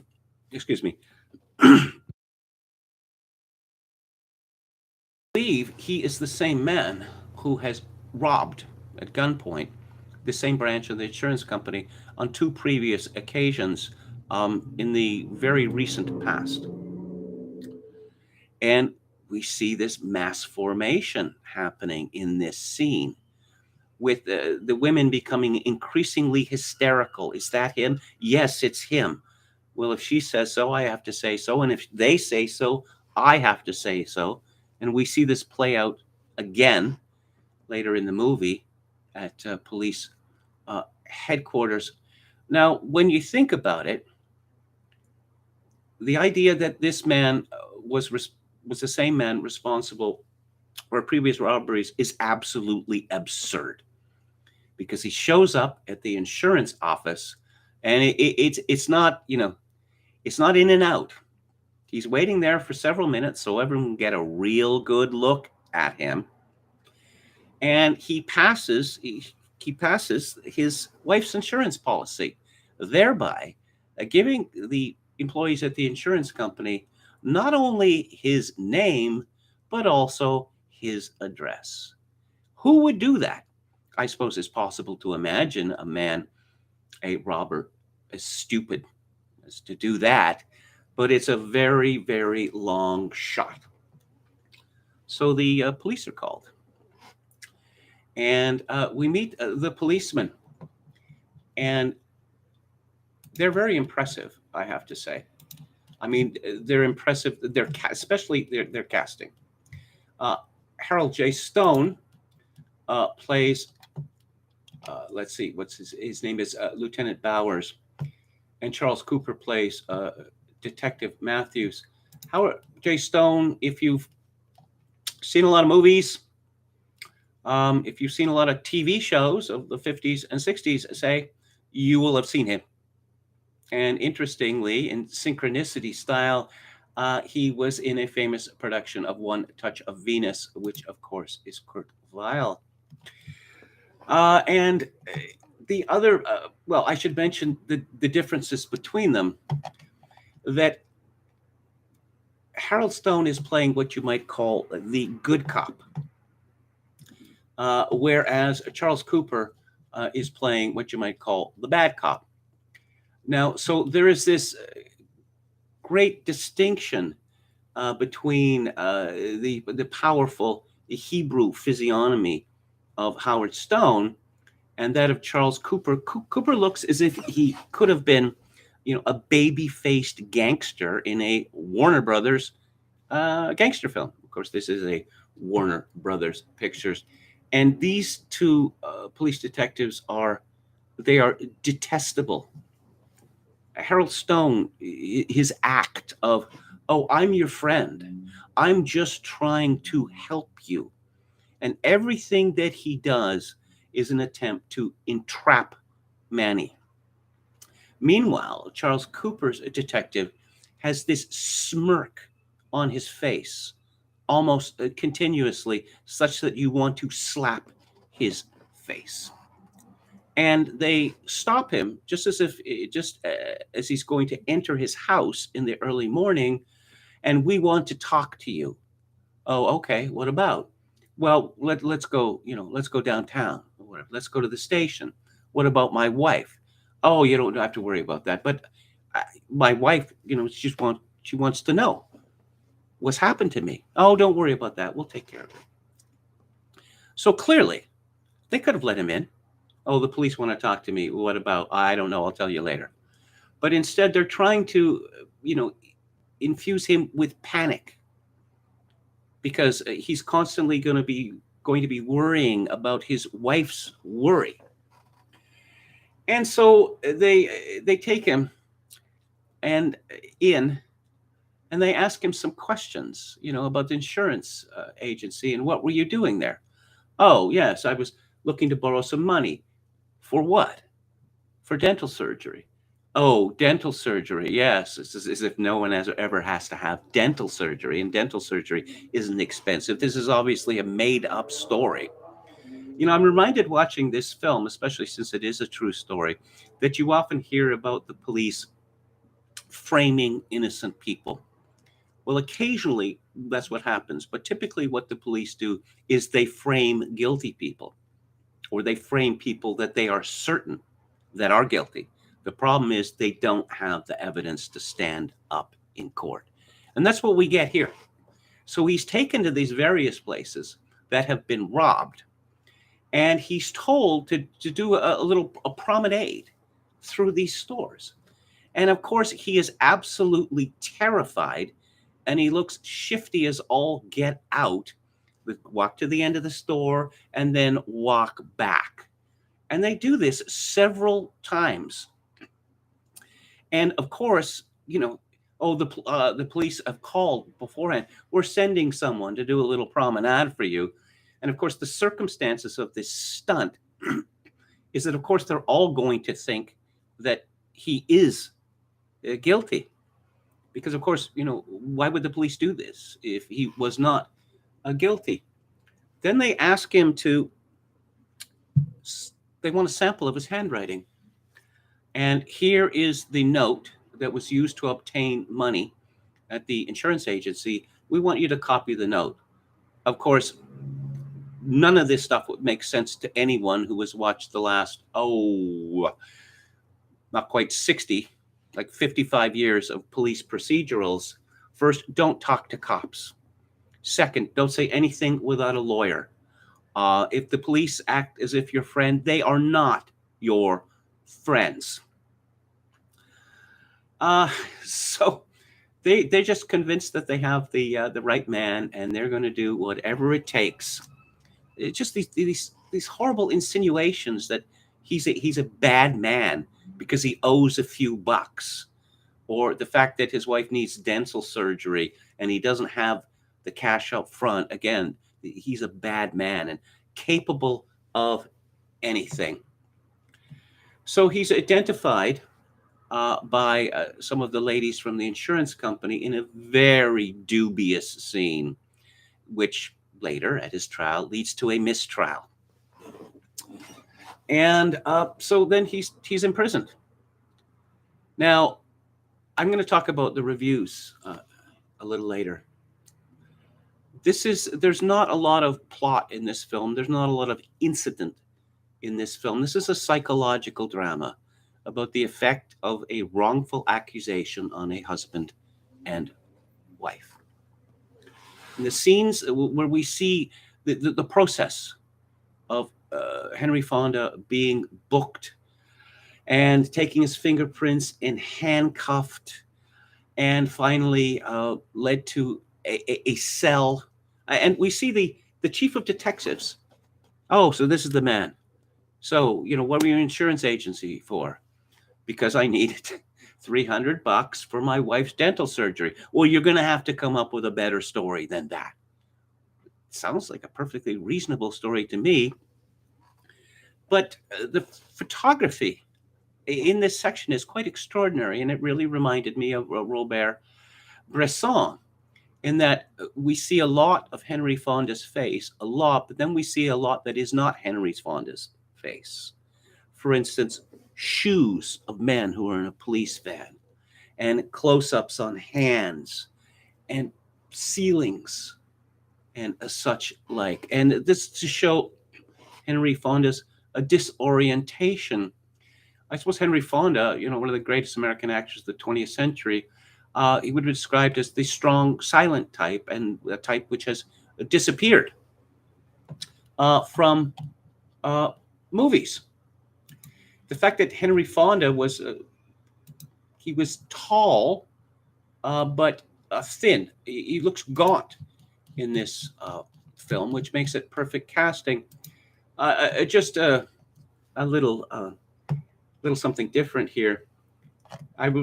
Watching this film, I was reminded that 7 years ago, Quentin Letts had written a piece for the Daily Mail. Why are today's stars so short?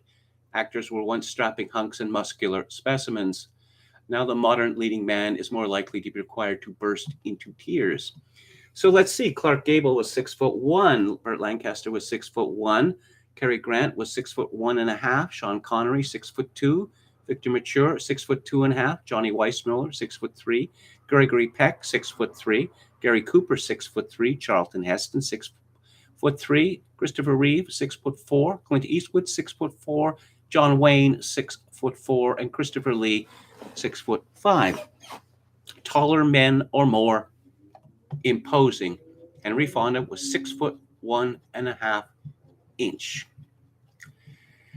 And so he's booked in jail, and This is a performance by Henry Fonda of enormous restraint. We don't see him bursting into tears or screaming in rage. We don't. If you compare this to, It's a Wonderful Life, another great American actor, Jimmy Stewart. Jimmy Stewart flies into a rage on several occasions and attempts suicide. Henry Fonda is guilty. He's guilty of being poor. And he's guilty. He believes that he's let down his wife and family because he doesn't earn enough money. And I suppose there's a deeper idea of guilt here, because Henry Fonda is certainly innocent of the crime of which he is accused, but he is guilty of something. Everyone is guilty of something. As it was Berea or some criminal like that once said, "Show me the man and I'll show you the crime." And it's certainly true enough. So, $7,500 bail. A lot of money. Of course, you'd only have to pay 10%. And his Italian relatives bail him out. And he's told to contact a lawyer named Frank O'Connor. Frank O'Connor was a real lawyer who later became the leading Democratic politician in the state of New York. And he is played by the great British actor Anthony Quayle. And so he takes on the case, but he tells the couple that they're going to have to do a lot of legwork, because they are accused of doing things on specific dates. And what evidence can you come up with that you were doing something else? Also testimonials and that sort of thing. By this time, Vera Miles, his wife Rose, she's delighted by this, but it's clear she's beginning to crack. That she speaks to her husband saying that she feels terrible guilt because it was her wisdom teeth that led to his visit to the insurance agency, which led to his arrest, and how she has been a bad wife because she doesn't know how to economize, etc., etc. And Manny is aghast at hearing this. He thinks he has a perfect wife, and insofar as any wife can be perfect, she seems perfect to him and to the audience as well. So they go to actually a real location, in upstate New York, to visit the place where they had taken a vacation house. It's in Cornwall, New York. And they meet the managers, who are, Italians. Apparently, it's almost all Italians who went to this vacation house. Who are the people that you were playing with on this day? That was the proprietress. It's her birthday. Well, it was raining. Remember, it was raining, and starts to piece together who was there, and two names are come up with. And so let's just visit them. We'll find out, we'll get them to testify and they'll clear. And again, truth being stranger than fiction, people would be irritated if you put this in a novel. Both of the men that they identified are dead when they visit their apartments. And it's at this point that poor Vera Miles cracks entirely. She starts laughing hysterically. And shortly thereafter, she alternates between near catatonia and hysterical paranoia. At one point, saying, "How do I know that you didn't do it? I know you do things that you don't tell me about." And as I say, she flies into a rage, and she goes so far as to smack him in the head with a hairbrush, raising blood from his forehead. And after that, she's pretty much almost catatonic. She doesn't care about anything, that the world is against me. The world is conspiring against me. The thing we should do is just lock ourselves in the house and never go out because they are going to crush us. And she has come to the viewpoint that all of this came because the universe is attempting to hurt her for having been a bad wife to her husband. And we note that Frank O'Connor sees how she's changed, how all the life in her seems to have drained out, and he notices right away that there's something terribly wrong with her. And so let's take her to a psychiatrist, which turns out to be Werner Klemperer of Colonel Klink fame. There's an awful lot of psychiatrists in Hitchcock's films. I'll just remind you that perhaps it was the 1950s in which psychiatry had the highest reputation in the United States that it would ever enjoy. So we have a man who's wrongfully accused, whose alibi, which is real, has fallen apart. He is in hock to everybody now, and his wife has gone crazy and has to be institutionalized, which is something else to pay for. And I mentioned previously the mistrial, and Henry Fonda is just, he's aghast. Oh, why don't we just end it now and send me to prison? We have to go through another trial. And then we get the trick or surprise ending, which is, well, it actually happened, that there was actually another man out there committing these robberies, and he bears a certain resemblance to Manny. He's certainly dressed in the same way, and he is apprehended at a delicatessen, pulling out a gun on the woman behind the counter, and the police are called, and our smirking detective sees him being booked at the station. Ah, he looks like Manny, doesn't he? And there is a great scene, one of the few visual tricks from Hitch in this film, where we see the face of the true villain superimposed over Manny's face. So, Manny is a free man. And the detective, the smirking one, is, oh, no hard feelings. He doesn't say that. All right. And Henry Fonda is a lot more pleasant to him than I would have been. Henry Fonda, well, he's not very... the only outburst that we get from him in this film is when he sees the actual robber and he says, do you have any idea what you did to my wife? And then we see two of the hysterical women from the insurance company who have identified for the second man, the robber, only it's a different one. Oh, we're certain of it. And then they have to pass Manny in the hall. And one of them is near hysterical and the other one is almost insolent. Oh, well, you think this is somehow our fault? It turns out that Rose is not all that impressed by what has happened.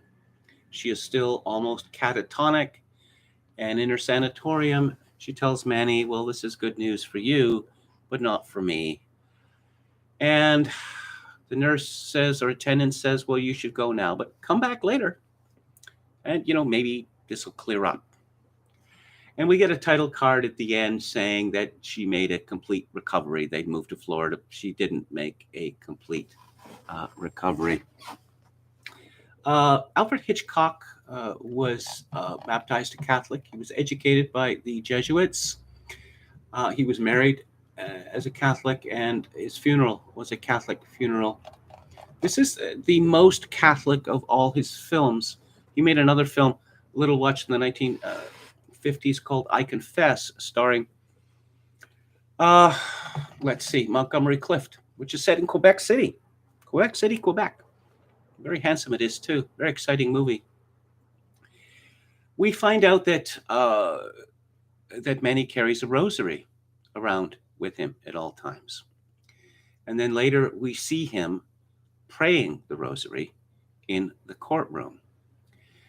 And I'm sure this scene struck people at the time as sentimental schlock. And today, even Catholics would be horrified by it.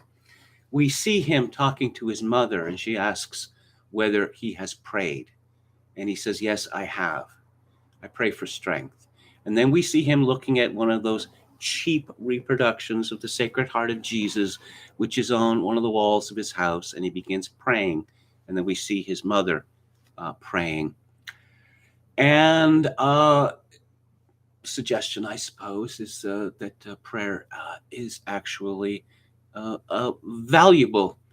The Rosary and the Sacred Heart of Jesus, they were commonplace to tens of millions of American Catholics in the 1950s. It's just an indication of the New York City, the America depicted in this film is a vanished world. Let's get to the reviews. So I was looking at Wikipedia for, sort of roundup of the reviews. And I thought, did these critics watch the same film that I did? Let's see. A.H. Weiler of the New York Times. Hitchcock has fashioned a somber case history that merely points a finger of accusation.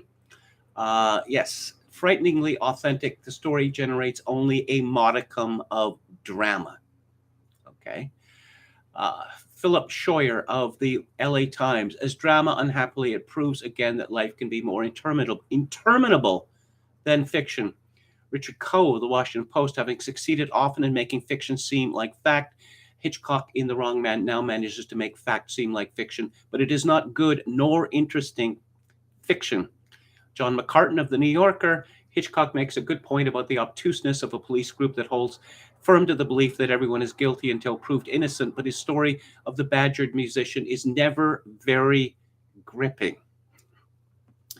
If you are not gripped by a film which shows you a man who is about to be imprisoned for a crime that he did not commit, and what are we looking at? There were several charges here of armed robbery.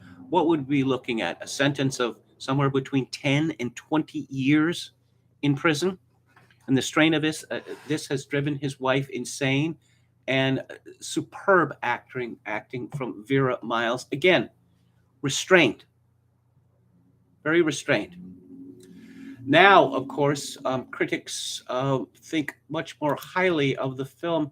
I don't know. Perhaps people at the time thought that this was, too arty, too dark, too European. What happened to the fun? I mean, Shadow of a Doubt is certainly very dark, although there's a lot of humor in it. I want to read from a site called Two-Handed Warriors. And this is called Hitchcock and the Scapegoat, René Girard, Violence and Victimization in The Wrong Man by David Humbert. Part of four series, René Girard, greatest Christian intellectual you've never heard of. The title of Hitchcock's The Wrong Man identifies one of the principal recurrent themes in Hitchcock's oeuvre, the theme of the wrongly accused or the innocent victim. The film was not a box office success, and critical reception was mixed, drawing reverential appreciation from French reviewers. French reviewers, the Cahiers du Cinéma crowd, and bland indifference from American critics. There were diverse reactions to Hitchcock's unfamiliar use of documentary realism to portray the real-life story of Emmanuel Balestrero, wrongly accused and arrested for a crime. Jean-Luc Godard, a reviewer for Cahiers du Cinéma, was enthusiastic, arguing that the film's documentary character in no way diminished its dramatic impact. The Wrong Man, he suggested, is the, quote, most fantastic of adventures because we are watching the most perfect, the most exemplary of documentaries, unquote. Confusing the matter further is Hitchcock's own problematic attitude to the film, expressed in an interview with François Truffaut when he suggested that Truffaut file The Wrong Man among the indifferent Hitchcocks, unquote. Never indifferent to popular success or failure, Hitchcock fatally underestimated the film. If one considers the themes it raises and how the film generates both suspense and insight into the plight of the innocent victim, it remains a film of enormous profundity and every bit as horrific as his most popular creations. I can add something to that, which is that Hitchcock also downrated Vertigo, which is now seen as his greatest film, and which, of course, has been elected as it were the greatest film ever made. It was not a success. And he blamed Jimmy Stewart for that. He said, I shouldn't have cast Jimmy Stewart. He was too old for the part. Well, I don't think he's too old for the part. And I know that many agree with me, but back to the essay. The Wrong Man is one of a series of Hitchcock films in which a crime is attributed to an individual either by mischance or by what could be described as contagion or transference. One of the groundbreaking books of Hitchcock criticism, Éric Rohmer and Claude Chabrol's Hitchcock, argue that exchange or transference of guilt is not only a persistent theme, but a touchstone of the director's outlook and the aesthetic. A recent study by John Orr, Hitchcock in 20th Century Cinema, has reaffirmed the value of this interpretation. As Orr suggests, the wrong man theme recalls elements of René Girard's scapegoat theory.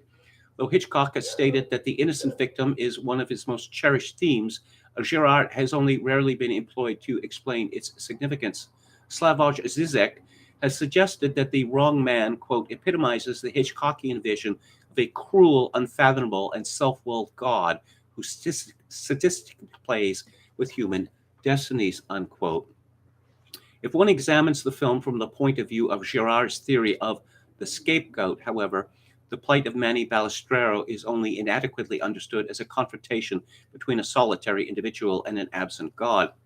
Hitchcock's theological perspective is not reducible to a Jansenist emphasis on the vertical dimension, but focuses instead on the horizontal, the ambient and potentially homicidal delusions of human desiring.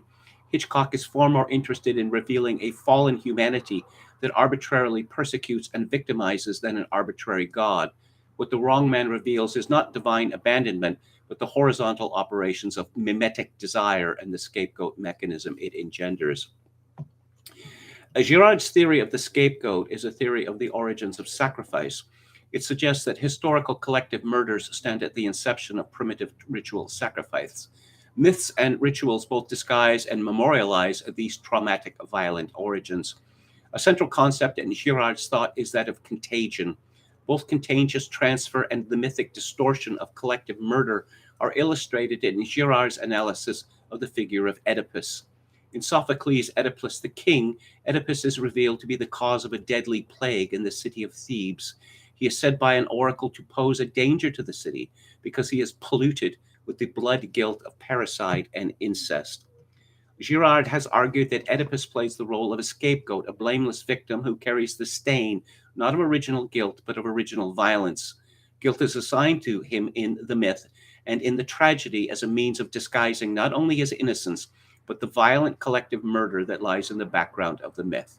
Oedipus's mysterious affliction has its root in the transference of the evils afflicting a community.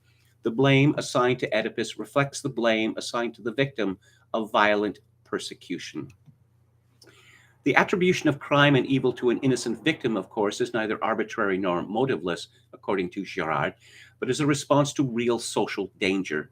In the collective murder that is alleged to stand at the origin of rituals of transference, the immediate cause is a breakdown of social ordering, an undifferentiation provoked by plague, war, famine, or some other social disaster. In this situation, each becomes the enemy of all, brother against brother, poor against rich, neighbor against neighbor. Each becomes the double and the rival of the other. In a situation of spiraling violence, in which each resorts to retribution to achieve what is rightfully his or hers, the scapegoat enters as a safety valve. The violence that threatens to envelop the community, the war of all against all, is transformed into a war against one. With the death of the scapegoat, the cycle of violence is brought to an end. That's just a portion of this essay, which again, you can find at GaryDavidStratton.com, and the blog is called The Two-Handed Warriors, the essay Hitchcock and the Scapegoat. Now, obviously, if you look at COVID-19, who's responsible for this? Is it the Chinese? No. Is it the fact that viruses are constantly mutating? No. It's the people who won't go along with the program, the people who will not be jabbed, masked, social distance, etc., etc. So those are my thoughts on Alfred Hitchcock's The Wrong Man, which is available in a fine Blu-ray transfer from Warner Brothers. Not very expensive either. Hello to Tom Anderson. Have you read The Golden Bough or Bow, says Yo Mama? Long time ago. Long time ago. Well, thank you for your kind words, Dan and Anran. Kulo Katzer, a new name to me, says in a lot of Hitchcock's movies, the wrong man is psychologically the right man. Though innocent in the crime, he isn't innocent in heart. The good guy in Strangers on a Train did want his wife dead. Yes, and one can well imagine why he wanted his wife. Farley Granger wanted his wife dead, because she is, if Vera Miles is one of the best wives in movie history, then Farley Granger's wife in Strangers on a Train is one of the worst. Just watching the movie, I felt violent, quite violent. Kulo Katzer says perhaps Wrong Man was underestimated by critics because it was when Kazan and the like were making more compelling movies with rawer emotions. Che Blutarsky says best actor from Omaha, Fonda, Brando, Montgomery Clift, or Nick Nolte. I'm going to have to go with Henry Fonda. Brando, just particularly from the time of Mutiny on the Bounty, say, just so over the top. Montgomery Clift, too agonized. Bresson wrote about this, that the style, his actors famously didn't act. They were models. He purged them of all emotion. And he said in an interview in the 1950s that, the styles of James Dean and Montgomery Clift are now very popular, but there will probably come at a time when they are seen to be de trop. We don't want humanist realism from Hitchcock. He's better being devious, says Kulo Katzer. So I confess is good, says Anran. Well, I enjoyed it a great deal. Kulo Katzer says Psycho, very Catholic, Bates' mother preserved as a sacred relic. I'll tell you a story about Hitchcock. It's a story that appeared in the Wall Street Journal a few years ago. That Hitchcock was introduced to some Jesuits. And as I mentioned, he was educated by the Jesuits. And these were, I suppose, trad Jesuits. This would have been in the 1970s. So Hitchcock invited them to his house in Los Angeles and said, I want to hear the Mass, the old Mass. That is to say, the Tridentine Mass. And so they had a Mass for Alfred Hitchcock. Was Tom Cruise right about psychiatry, says Popcasso 88? Largely. I think that Tom Cruise was right about psychiatry. I know that puts me on the same side as Scientology, but, as they say, a stopped clock is right twice a day. There's a good YouTube video from a Canadian lawyer on how to survive a police interrogation, says Max Vitriol. Charles Cooper has the Chris Wallace smirk, says Oscar Toe. Strangers on a Train is on TCM right now, says Popcasso 88. Okay. Robert Walker in it is one of Hitchcock's best villains. Strangers on a Train, says Anran. Yes, just frightening in his psychotic intensity. Sadly, Robert Walker, he didn't live a very long. I'm guessing Kevin doesn't like the Stella Adler method of acting. Well, what? Paul Newman is in Hitchcock's, what is it, A Torn Curtain? Is that the one? Hitchcock and Newman did not get along. Hitchcock was a, Newman was a movie idol, but he was also a method actor. I think he relaxed somewhat in later years. What is my motivation? And I think Hitchcock was reduced to saying your motivation is your paycheck. And again, Hitchcock is right about this. Casting is so important. I've seen you in other films, or I saw your screen test. I know what you can do. What do you want me to do? You know what to do. Okay, that's why I hired you. And that's certainly the approach that Kubrick took as well. Anyway, I'm going to wrap it up. My word, I've gone 40 minutes over. Well, let's make up for the 10 or so I went too short. What was that? Yesterday? Day before? Anyway, thanks so much for tuning in. Greatly appreciate it. I'll be back on the air 4 o'clock p.m., 4 p.m. Pacific time tomorrow, 7 p.m. Eastern. And a book club. We're talking about totalitarianism and Matthias Desmet's book on this. If you like the live stream and you'd like to make a donation, my PayPal account is linked to kevin_grace@hotmail.com. If you are in Canada, donations may be made to the live stream directly via Interac at kevingrace@shaw.ca. And as always, I leave you with this. In these days of social atomization, and we're going to be talking a lot about social atomization tomorrow on the book club, and civilizational collapse, I do dearly wish that you, my dear viewers and listeners, manage to forge a genuine human connection to ease the burden. Good night.